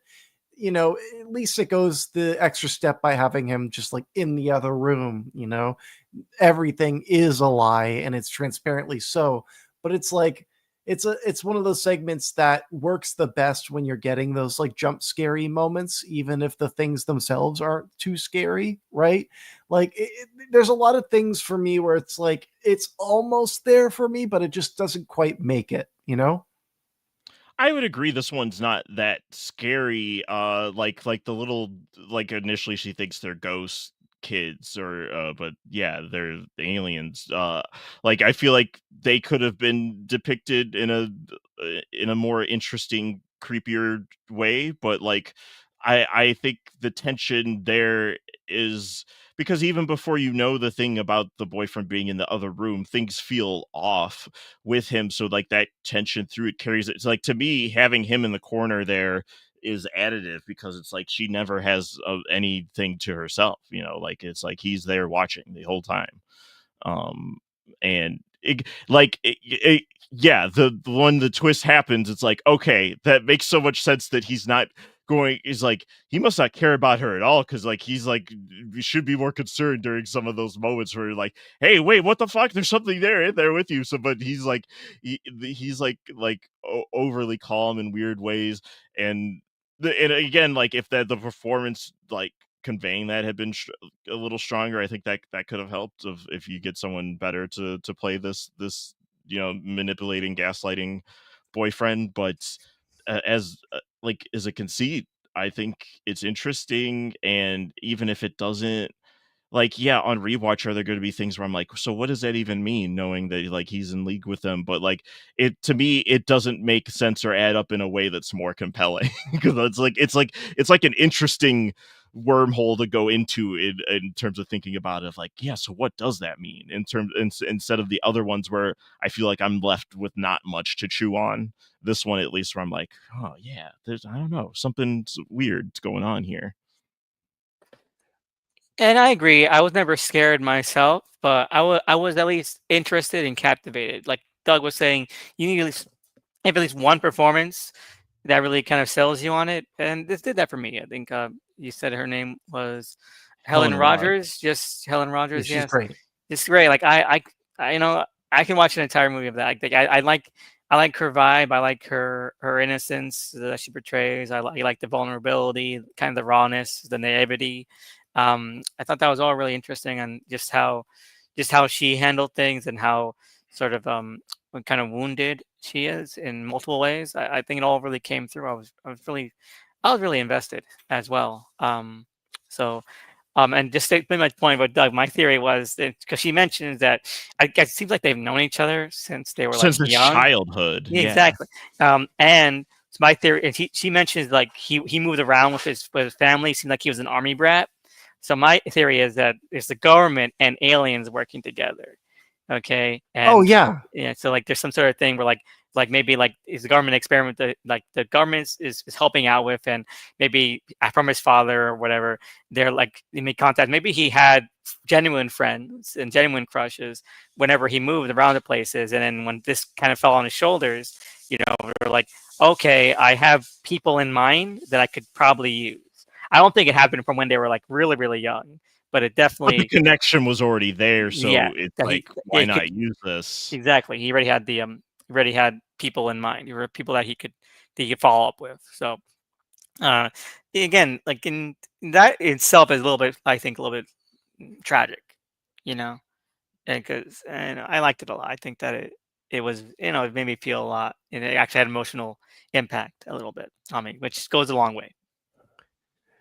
I want to say, like, you guys are doing a great job in making the case for it. I'm seeing the perspectives that you guys have on it, and I'm viewing it in a more favorable light in that way, right? And two things that I would like to say about this short that I would like to say in an appreciative tone.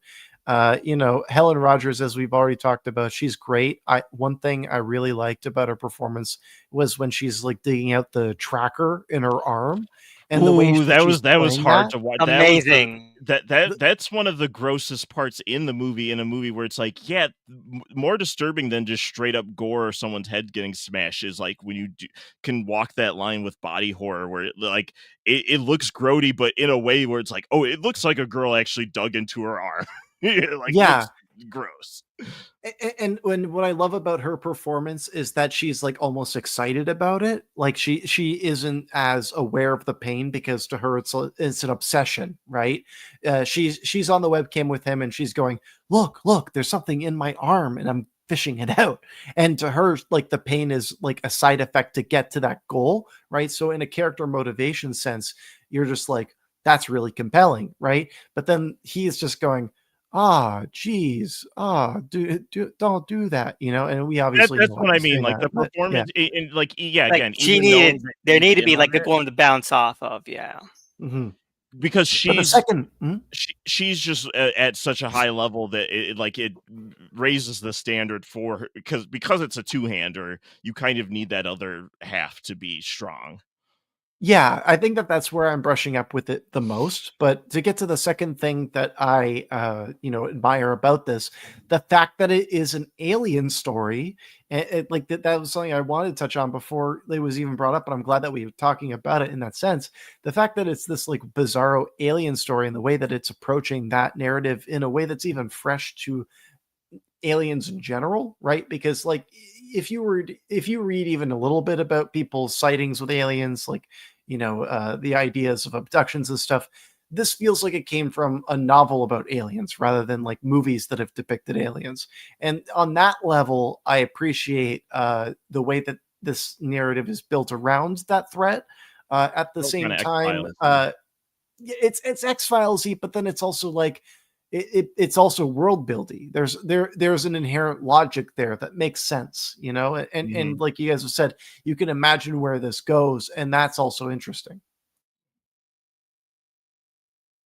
It's got a chilling ending too, because like seeing like the like with like, oh yeah, this is a repeatable pattern. Like he can do this with uh It you reminded me know of the box. an infinite amount of women. It reminded me of the box a lot. Which the box. The Also, Rich, I gotta step out for a second, but you no, guys keep going. the The Richard box, Kelly. Richard Richard. Kelly's The Box, yeah. Yeah, because that also Well, had like a like. I can't leave just yet because that's an incredible movie. Yeah, no, it's amazing. It's fantastic. But Justice remember for the Richard box Kelly. because of like the whole sense of cooperation in a conspiracy from aliens and our own government, our own authority figures, and bodily autonomy, and like what that means, like how sensitive or how much are they going to push or allow, um, you know.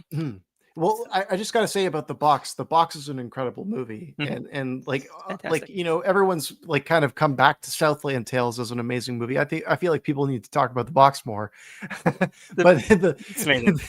it's a There's great box movie. shooters out there. We exist. The box is his There's most sensitive dozens. film. Wait, would we call the box fans the boxers? Yeah, there's some Let's boxers do a out there. boxer rebellion right now. I'll do it. Yeah. But the thing I like about that movie is like you were saying, Elvis, it treats this threat as tangible, right? They're able to like see what the interactions and the machinations between the government and an alien force is. But then also, what's interesting is that there are flaws within those systems, and that's how our protagonists are able to move between them, right? And I think that that's actually what makes this short less successful, right? I like it when we see the conveyor belt get messed up a bit, right? And what this short does is just present the conveyor belt, right? And The plan's while the going conveyor as belt, it should. Like, we don't see like a hitch in what there's, other than like she knows something's going on and is trying to document it, but otherwise they're successful. exactly, right? And like the way that the short is told, it doesn't feel as though Emily's experience is unique to Emily, to be honest with you, right? Like, I don't feel as though she is the first test subject to try to dig in through her arm to get that torture device, the tracking device out. Or I feel as though there are other people in these test subjects who would have gained sentience in different ways, you know, where they would have asked deeper questions or tried to break out of these things. The thing is that while it works on the first viewing, right, it doesn't work as much on the secondary viewings. And while I gave Second Honeymoon a pass in a different sense because I liked the way I was able to peer into the perspectives in that sense. I feel like this one, because it is so much on that, as I had mentioned, conveyor belt of the story, it doesn't work as much for me. But like I was saying, I gotta step up for a second, but you guys keep going for a second, okay? Yeah, I don't disagree with that assessment of it. I guess that, yeah, that's just a feature, not a bug to me, because I like sometimes when, I mean, there's like feature length horror movies where it's like, yeah, no, this is just a system, and you're this character has fallen into it, and it's not a unique scenario, and it's just going to keep happening to people. Like, something sickly, like, fascinating about seeing that like cycle play out. I mean, what makes it unique is the tragedy of just like, we keep going back to the performance angle, but like she sells it so well that it's heartbreaking. That, like, that's what feels unique about it, is that like she's, I mean, she has this personal connection with him, so like at least that part is unique. Like, and that's, again, like, if you had the boyfriend as a there was a better actor there, that would really sell that element of like, she's different from all the other girls in that aspect, because she has to be, because he can't have it'd be funny if you've like learned of like, no, he was childhood friends with all these women. I mean, I feel like that could very well be a likely scenario. I got the feeling about that because he moved around a lot, so there's always that chance. But I do agree that there is an element, especially near the end, and he doesn't really sell it well, or if he's meant to sell it, I don't know.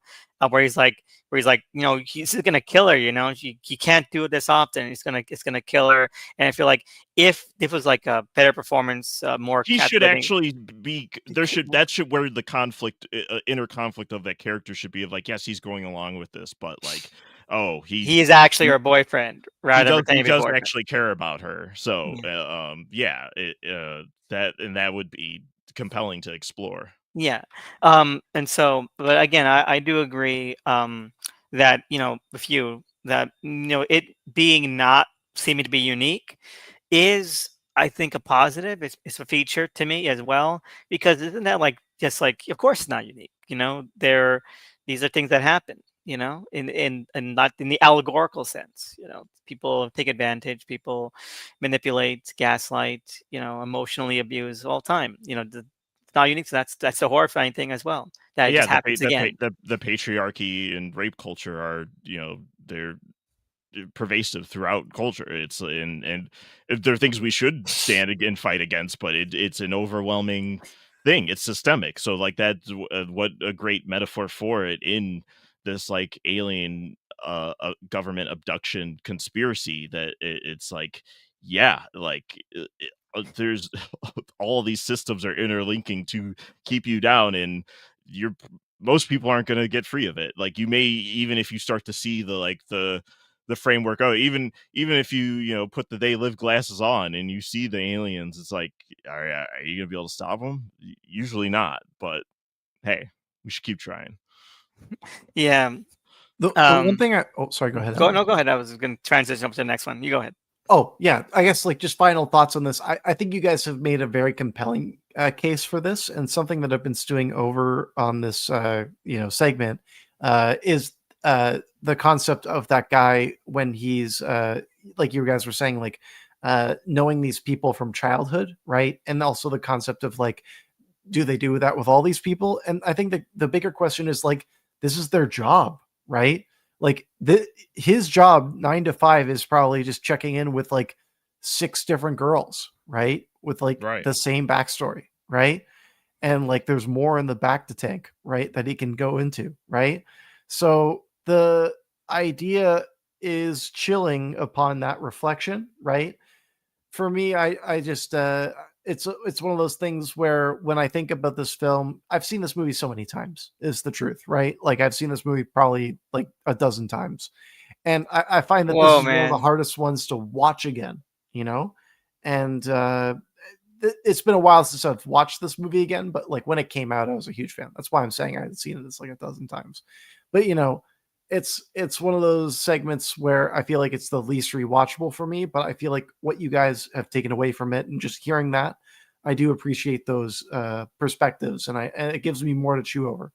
Well, I'll say one thing. I just get lost in those eyes, man. I could watch this all day on mute. Good casting with women with striking eyes in this. Yeah. Yeah.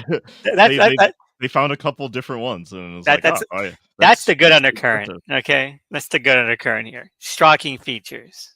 All right. So we move on to the last segment.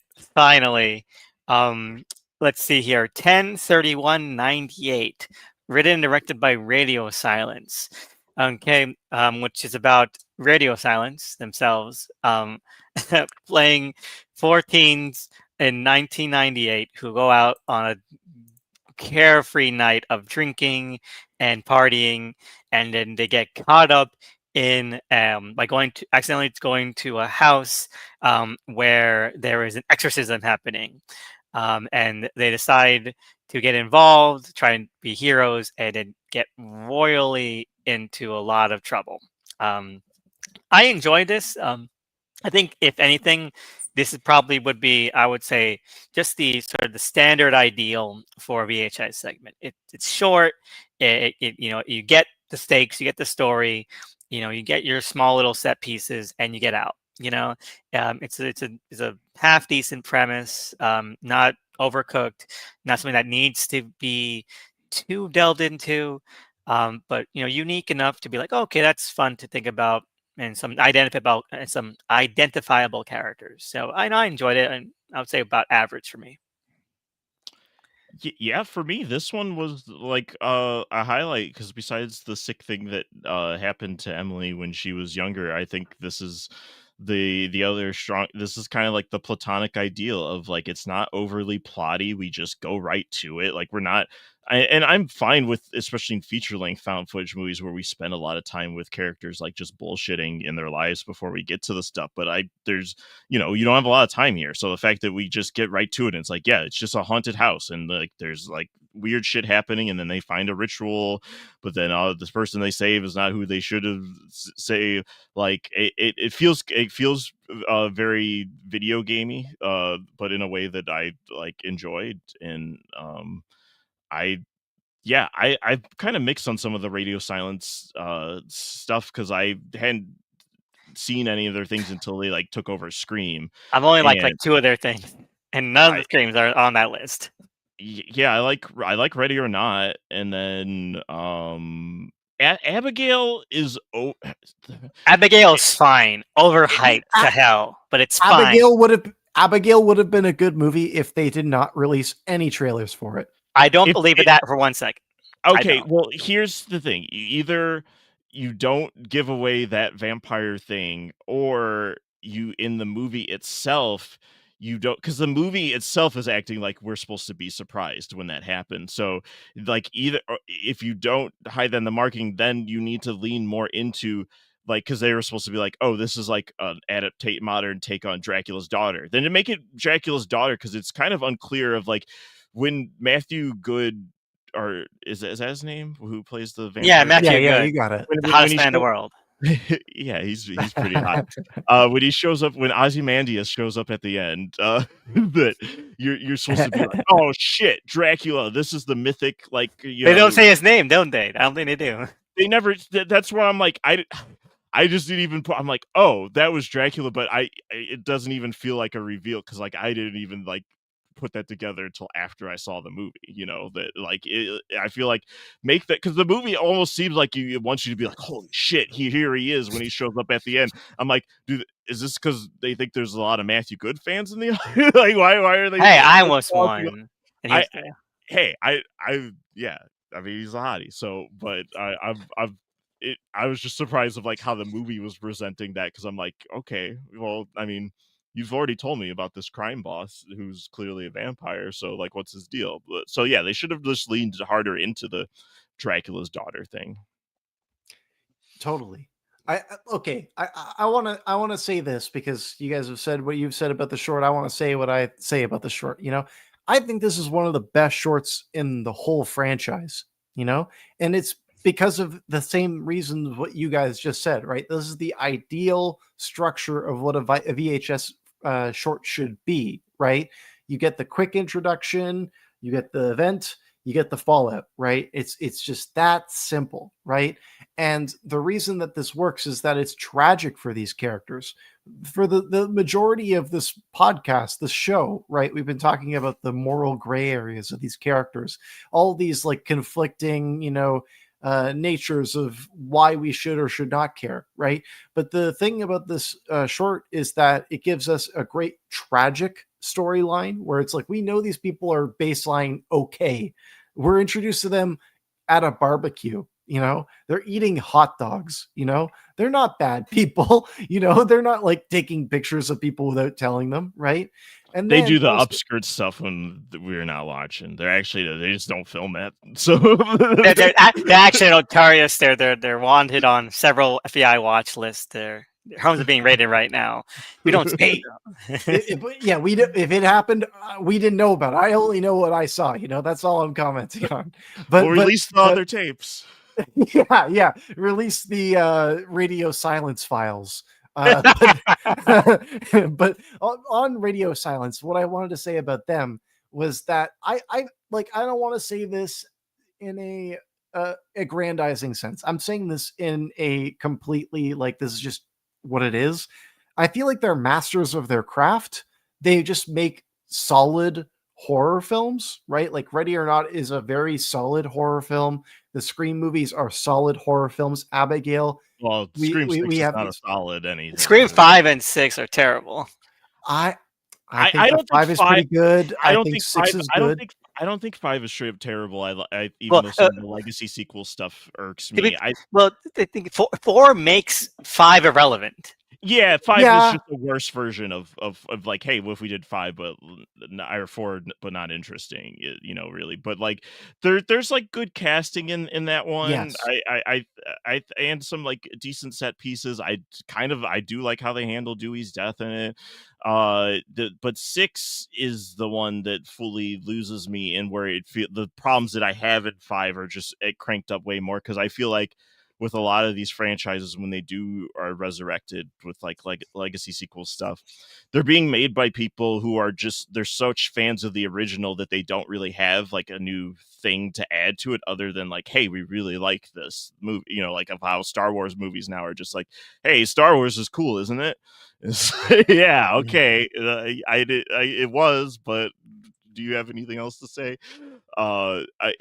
That's kind of what I was feeling with Scream, especially by 6, where it's like, oh yeah, I mean, sure, you changed the setting to New York, but like the fakest New York ever, but it doesn't take advantage of that setting at all, and it doesn't. Anytime it teases it's about to do something different for a franchise that really needs to do something different, 6 entries in, it like doesn't. Like that after that cold open where you see Tony Revolori also like exile them for canceling. I was insane. I was insane. If you reveal that he's one of the ghost faces, I'm like, oh, okay, that's actually like a new thing. We know who a ghost face is from the beginning. We can keep following him. No, he gets killed again, and it's like that's not even like a fun subversion. It's like that would have been the fun subversion if we were following one of the killers. But even then, when they kill him, the ghost is like, "Fuck horror movies." I'm like, great, and even that got me on board. Like, fuck horror movies. Yes, I want. Let's have a ghost face that doesn't care about anything and is just a straight up murderer who doesn't care about these. But then he does stuff. They don't do anything with that as well, which also pisses me off. Like even that got me, we're like, oh, okay, this is still salvageable, and even that, like, oh, so they're not going to do anything with that as a theme. That's the theme of the movie. That's your opening kill. That's your theme. That's the thing you're setting up. Nothing. Let's do Scream 2 again, but worse. Well, and having those girls be the daughter of Skeet Ulrich is so. That's just I hated that so much because Billy is just like this incel weirdo in the first one. You know, so him having sex, I don't believe that for 1 second. I mean, I believe that he would rape Sydney's mom, but sure, but like him having like another girlfriend that he got impregnated and then it's a chud fantasy, okay? Chud fantasy. And then him appearing to her these like Obi-Wan Kenobi things, or he like it's like even if that's just in her mind's eye and he's not like an actual Force ghost, it's dumb both ways. You know, like it's not like either read of using him is like good. It's like, okay, you're going overkill with like the connections to the previous thing now. Like they did need to be, everyone doesn't need to be the new Randy doesn't need to literally be Randy's niece. Like you could just have her be a girl who's in the movie. I loved how they gave Judy like a son for some reason. Like just to kill him off and kill her off. Like that's so lame. That's so lame. I kind of like that sequence though, because it keeps following him with all the like fake like jump scares and it's like with the long takes. I enjoy that sequence. Like, yeah, I agree that it's like, you're bringing her or Kyle Garner or Kyle Garner as Stu's nephew's daughter's cousin twice removed. Like, who cares? That's lame. He gets killed so suddenly, and then when they bring up his connection, I'm like, wait, what? This is lame. It's just so lame. It's lame movies, man. So lame. Well, like the reason I called them masters of their craft, and I still stand by that because even though they can be good, they can be good. Yeah, the reason I said that was not because of the connection of the Scream franchise, and I have to also lay my cards on the table where it's like I like the first Scream movie only a little bit, and I don't really like the second or third movie. I think I agree. How do you feel about 4? How do you feel 4 is masterpiece. 4's good. That's 4's good. Sequel of all time. Yeah. Yeah, it's better than 2 and 3 for sure. 4 and 1 are the only good ones. It's very much a Alien Prometheus situation. Okay, I'm with you guys there. I'd say that, you know, and the thing about 5 and 6 for me is that I feel like 5 and 6 are more successful horror films, right? Like if just taking them on their own, forgetting even the Scream interconnected stuff, because even that stuff is annoying if you're looking at that as a fan of the franchise. For me, I was watching 5 and 6 from the perspective of I just want to watch these movies, right? And when I was looking at it from that perspective, as well as just like the executions of the kills in the narrative displacement of that, and as already brought up, there's some great casting in 5 and 6, right? Like Jack Quaid and Mickey Madison. That's crazy, right? Like it's you know, yeah, they're good in it. Like I mean, I don't know, because then you have Jack Quaid talk about The Last Jedi. Oh no, he means Scream. He means Stab. Sorry, he means Stab. Like The Last Jedi. I don't want like. What's the point of Last Jedi discourse in this thing, man? It's so corny. I mean, they're. I don't know. I don't mind the like taking the shot at the toxic fandom. I don't mind that either. You know, but it's so clearly about The Last Jedi. They even mentioned, Rian Johnson ruins Stab 6. Like, kill me. Well, like the thing is like the problem is that like nobody is talking about that, you know, like that is reality, that people do talk that way, and that it is a shame that like one of the few movies that is able to talk about that is a Scream movie, right? The reality is that more movies should be talking about these things in that specific of a sense. I agree. It's speaking to a larger societal problem, right? And so it's like, while I agree that it was handled poorly, right? I like where its heart was. You know, I like that it was at least attempting to accurately call upon the actual problems of I today. mean, its heart is in the right place because it like doesn't agree with those toxic fans. It's like clearly like, hey, like these crybabies are a issue in fandoms. Like they're yeah. I mean, not They're the villain. They literally, yeah. they are the villain. Yeah, I mean, I agree. I don't know. It's that it reminds me too much of Scream One, where like they're in when Sydney is hiding in the bathroom and she hears the cheerleaders, and the cheerleader like, "Oh my God, I saw that on Ricky Lake." Like the dialogue felt like that. Like, ah, kill me. Okay, I gotta take it away from Scream a bit, but I just have to ask: have you guys seen Devil's Due ever? No, N- it's on the list for the spin-offs. So So is Like, that what they get to do off of this? yes, Like, basically. yeah, but it's okay, also a found footage film. It's a found footage take on Rosemary's Baby. sounds good. I mean, I'm into it. I mean, it's on the list. It originally began as like a spin-off idea of this, but they decided to do its own Mhm. kind of thing. So even though it's not officially a spin-off, we're adding it on, just like Deadstream. So the reason I brought it up is because, like, Ready or Not is a great movie, right? I Mhm. think that Devil's Due is better. I think that, like, Devil's Due might be the best thing that they've done, and I feel like this area of their career when they were a bit younger and feistier with this segment, just to bring it back to that, right? I feel like what works about this short is it's so lean, it's so mean, it understands the right beats that it needs to hit in order for it to succeed, just on a story structure standpoint. But then also, like, because as we've already established, these guys aren't really raging assholes. They're not Yeah. trying to take pictures of women when they're not looking. The fact that they're just normal people who are trying to go to a party and they're just in a haunted house, that itself is such a compelling through line for us to watch as viewers. And again, the concept of it being a hidden camera on top of a guy's head, right? And it's the only short film in this movie that attempts to explain that it is shot on VHS. I just wanted to point that out. Right, because Yeah, it's set during 1998. the time that it would be on a tape. Yeah, so that Mhm. that all tracks there. This should have been a framing device. And also, the footage looks the closest to VHS, even Oh, though it is clearly it was shot grody. on digital. It is grody as how I loved it. It just Mhm. looks so good. Yeah, The way the that look is the perfect. lighting was so overexposed. Sorry, go ahead, Doug. No, I was saying the look is perfect, and I think this one serves as like because there is a bit of a visual effects like showcase for what they can do on this budget in terms of like the hands coming through the walls, and then like when the plates and stuff are being thrown around the house at the when shit starts going crazy at the end. But it's done in a one, it's modest, like obviously they know their lane and the extent of what they can do, but it also feels in service to what we're seeing. So and I'm saying as opposed to like Tuesday the 17th, where that was like a visual effects idea only and not the interestingly executed one. But this one's like, okay, they have ideas of like cool visuals they can work in and like how that will escalate the story. Well, I I mean, just wanted to build off of what you were saying about the hands, right?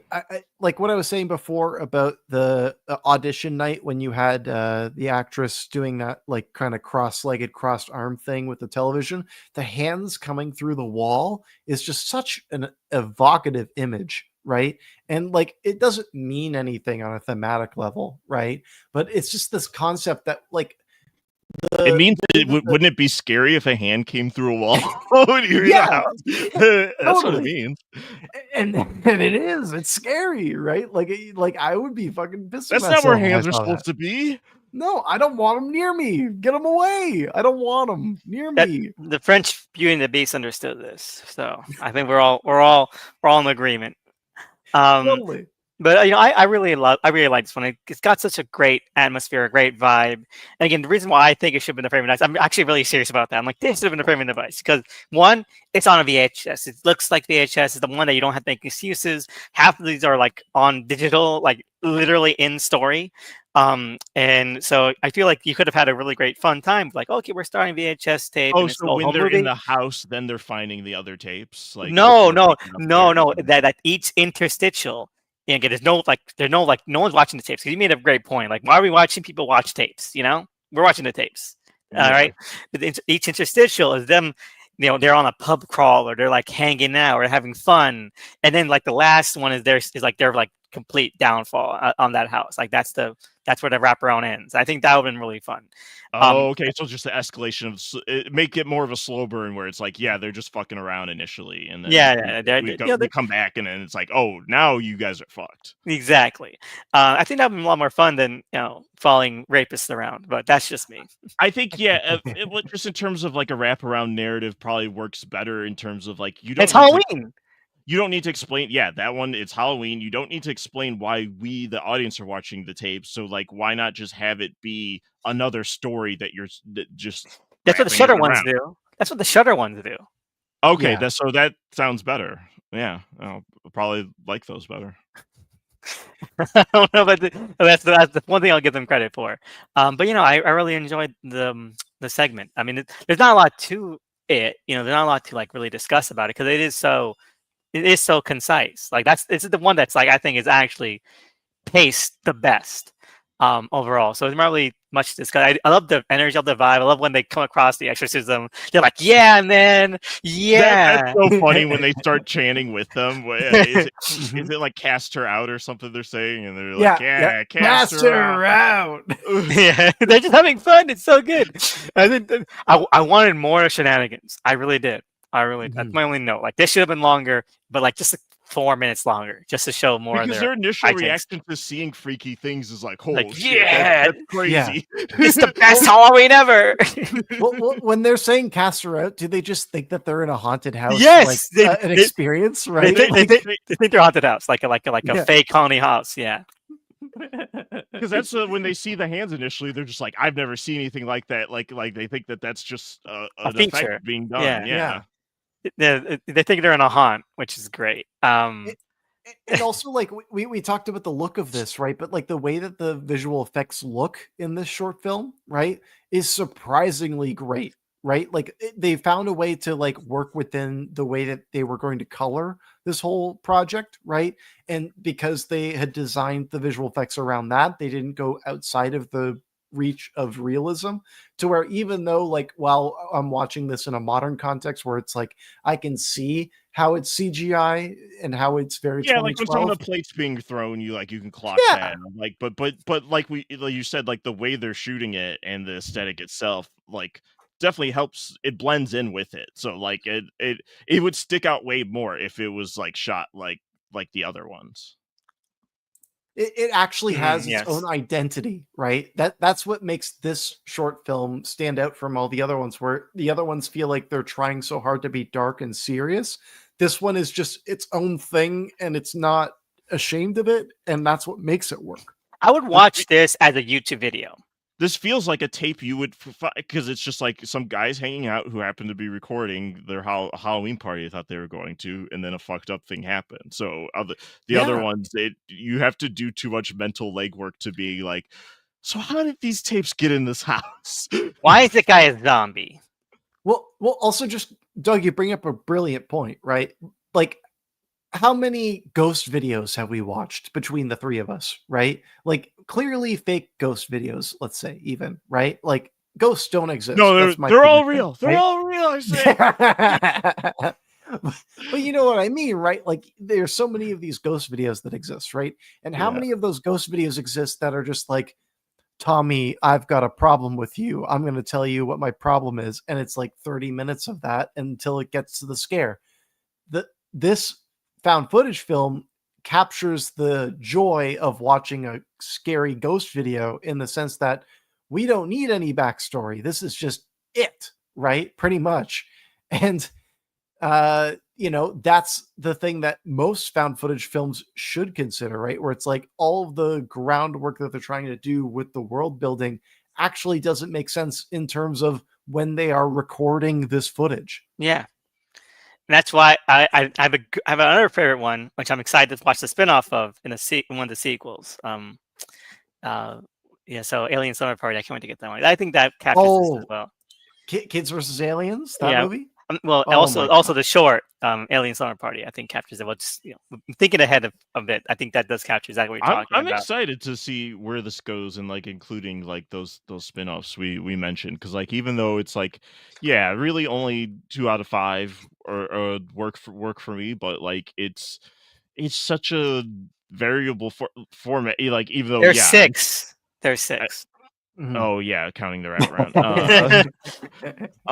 So even if but even if there's not that much variety in this one, because that's like one of its weaker things, is that like yeah, a lot of those characters and things blur together. But I it just shows that you can do anything with this format. So I just yeah, I'm interested to see where it goes. I think that 2 is the best in my books, Oh, right? And that's what makes me I've so seen people excited. say that. Yeah. I've seen people say that too. I can't. Let me just trick over 2. I'm not going to say any of them. Let me just see if Mhm. I remember what they were. Is that one that where the raid Oh, guys have segments oh, or okay. Yeah, this is probably my favorite one, just because it does have Alien Summer Party, which I just mentioned as being Yep, one of my favorite ones. So I'm excited to yep. get to that one. I'm excited to rewatch Well, that one. the thing is just like I think that 2 is the perfect mix between like gnarly and more thoroughly thought through, right? That and we'll get to It that gets when we more get to that, creative. right? It gets more It, creative. yes, it gets way more creative, and I believe Adam Wingard and Simon Bear come back for redemption on that one too. So and that one's even good.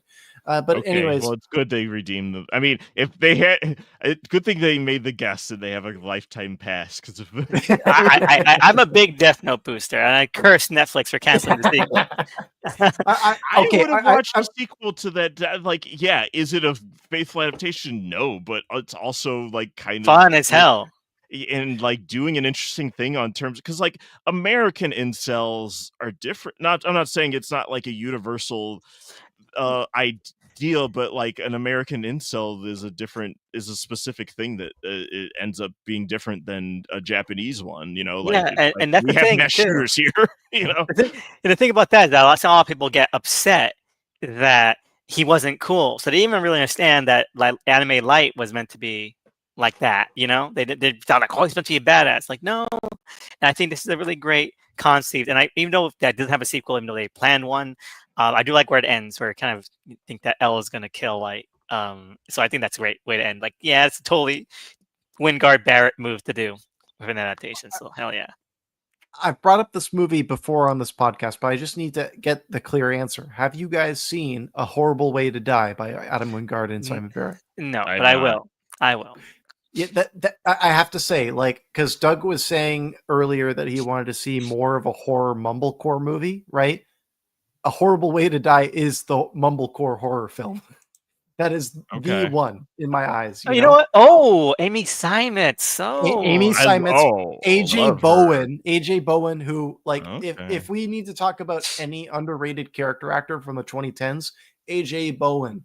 He's still working today, obviously, but like oh AJ he Bowen was oh he all over the place. oh he played okay, so he played he played the son in House of the Devil, which I raised Yep. that was really not a good Mhm. role, but he was also I didn't recognize him. He was also the dorky boyfriend in Your Next. That's cool. He was good in that. Yes, and then also, have you guys seen The Signal? I haven't. Ah, I got it confused with another movie called The Signal. Like I know what The Signal is, Yes, but I haven't there's The seen it. Signal with Lawrence Fishburne as well, right? Yeah, like that's a very Twilight Zoney movie. Mhm. I don't know what his signal how that plays out, but I'm aware of the premise for the Bruckner one. okay. Yeah, no, mhm. No, I'm interested. Yeah, The Signal is amazing. That's an anthology film where all of the 3 anthology films are actually just a part of one story. So that's it's just nice. three directors telling one story. And it's an inversion of zombies. And the take on it is very interesting. The different takes on it are great. The problem is that the first segment is the best. Is So that the Bruckner what one? I think so. um, Yeah, yeah, it might be. I don't know offhand. I don't have the IMDb in front of me, but it's like essentially the first segment is like there's a character who re-explains what just happened to them to the protagonist, and that flashback is like top tier horror filmmaking. That's I'm worth excited. watching the movie alone. I'm excited. But AJ Bowen, the actor in that film, that's his best performance. He's great in so many other movies. In A Horrible Way to Die, he is like the antagonist. So it's like both films are like AJ Bowen celebrations, is what I'm saying. And then also just to bring it back to Adam Wingard and Simon Barrett, that film is essentially playing on the tropes of mumblecore, like the shaky camera, the improvised dialogue, but it's taking it to a place that I don't think any other film has gone to. Like it is as explicit as a horror film you would expect to be, but it's captured in a way that feels way too sensitive. So it feels dangerous in a way that most horror films just aren't. That sounds great. Yeah, Putting on the I'm list. definitely gonna watch it. Yeah. So, my last thought about 10/31/98 is, there was like this gag, ending made where, at the end of the, well, let's continue on their summary, I guess, because we just get it half it. So it turns out that the haunted house they're at, there is a exorcism going on where these people are trying to free this woman from a poltergeist or a demon or what have you. We don't need to worry. She's possessed in some way. And they don't know that, but they see this happening. They see like knives and her tied up. So they decide to rescue her. They take her out of the house. They put her in their car. They're on their way to get help with her in the car. And it turns out, well, being possessed is not a good thing to have. So she messes with them. She, drives them off the road. They, teleports out of the car and uses her powers, I guess, to lock them in the car on the middle of a railroad track, and they all get hit and die. Which is sad because, of course, as we mentioned, they're the only non-creep, non-chud, non-incel characters in the entire movie. So fantastic. So there's a gag ending made where they, at the very last second, escape the car and they're like, yes! Yeah, they start high-fiving, like, this is a great night. And one of them says, I totally read that map wrong. And like, yeah, okay, we're on this. Like, they go on their way heading to the party that they were meant to go to. So it's fantastic. I think they should have used that ending. I would have liked that ending, and it would have cleared up the question I had of like, yeah, so that wasn't a trap. They just ended up at the wrong place. They just went to the wrong house. Like, because it's at first I was trying to like find clues of like, oh, someone set this up for them to come here. It's like, I don't think so. I think they just stumbled into the wrong thing.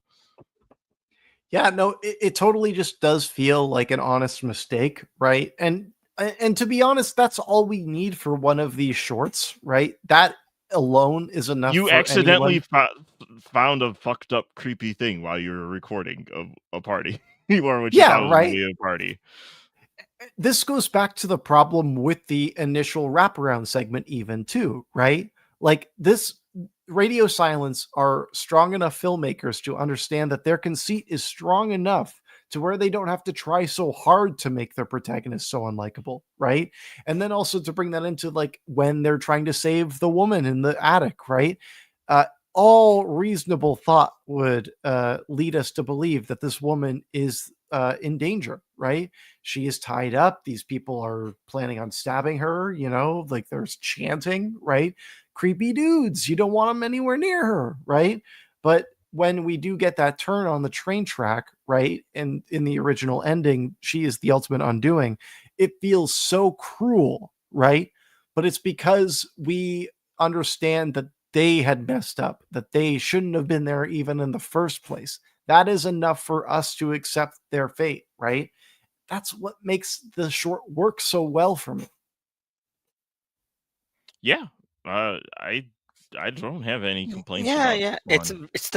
It's a very solid short. There's like, I feel like you could call this probably the best constructed one. There's ones where I like aspects of them more than this, but this one there's no aspect I don't like. You know, like that goes a long way. I think they ended strong.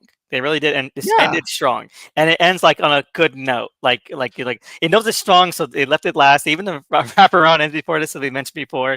Like we don't even want to let's just end on a high note. And even the ending song, the credits, like just like this rock song, like yeah, we're rocking out. Yeah, I leave on a feeling good. Like I leave it leave on a high note in terms of the shorts, but then also like it's a good song playing me out, and even that footage that I hated at the beginning seeing is almost recontextualized where I'm like, yeah, hell yeah, dudes rock, smash shit. Like honestly, that is like I don't want to go against the grain in this sense, but I feel like that's like where the politics of the filmmakers come through to the point where it's like that's how it proves that was gross all along, right? The fact that they feel comfortable enough to where they can just be like, blah, here we go. Like, wasn't that rad? Right? Yeah, Like, yeah, I think so that's too. like that for me was like It's the worst. immature.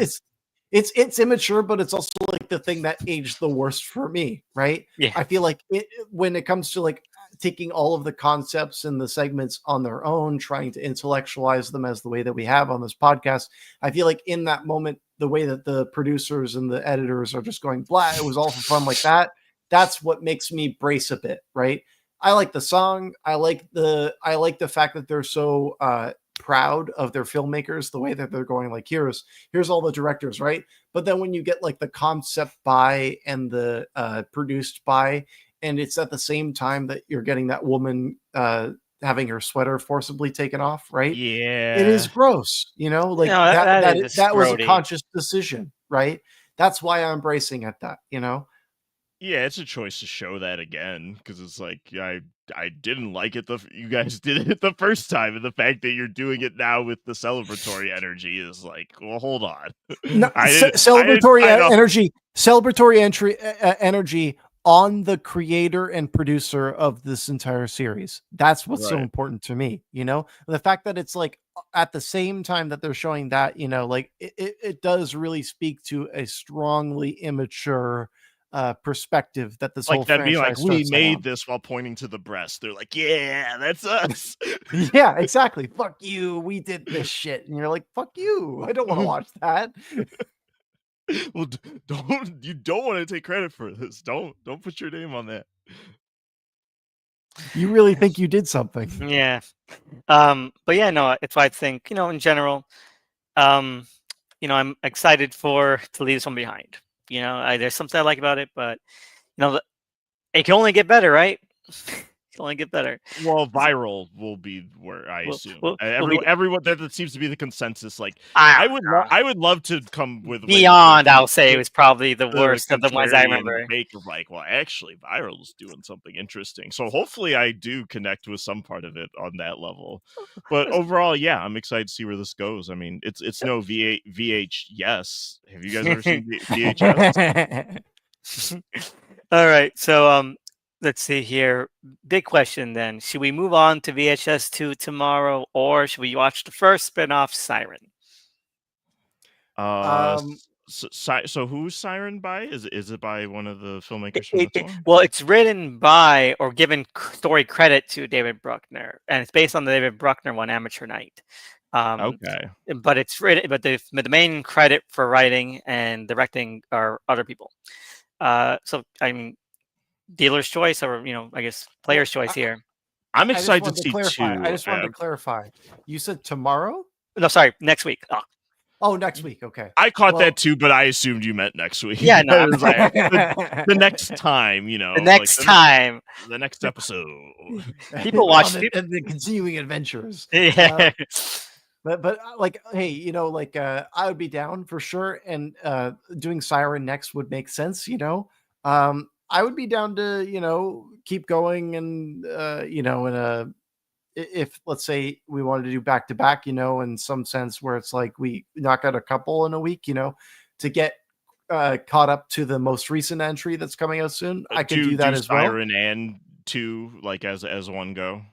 Not to diminish either film, right? Because I don't think it's diminishing because they would be related conversations. You know what? I feel like that might be interesting because Siren is already based off a short we already seen, so we would just be extending our thoughts to that short. It's just like another segment, but the segment's long.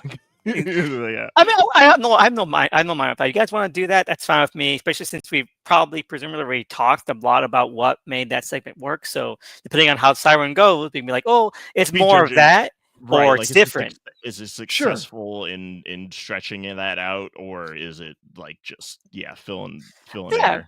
I mean, I'm totally with that. If you guys want to do that, Yeah, I'm not trying to like rush or anything like that. No, no, no, I'm just no. more so no, like there's a lot to go through, so it's good. There's a the lot, and then we're yes, throwing in the spin-offs too. So like, I think yes. that's a clean way to like consolidate these. And then because but ones that are mostly original, like Deadstream and Devil's Due, obviously, I think those would probably be separate. Oh yeah, I feel like those two movies they're their own beasts. I Okay. mean, this one is specifically from a short so like, yeah, it makes sense. Mm. So, yeah, I think we're settled to do Siren and VHS2 next week. Hell yeah, that sounds like Okay. fun. All I'm right. I'm excited. But okay, so let's give our sign-offs then. So let's see here. How about you play us off to where we can find you, Tony? Well, you can find me at on the screen, as you can see. I can never get used to that. Every time it gets popped up there, I'm kind of bewildered every time because I don't look at my profile that often. Mhm. And every time I look at my profile, I'm reminded that I have the Dick Tracy thing there, and Oh it just yeah. makes me happy.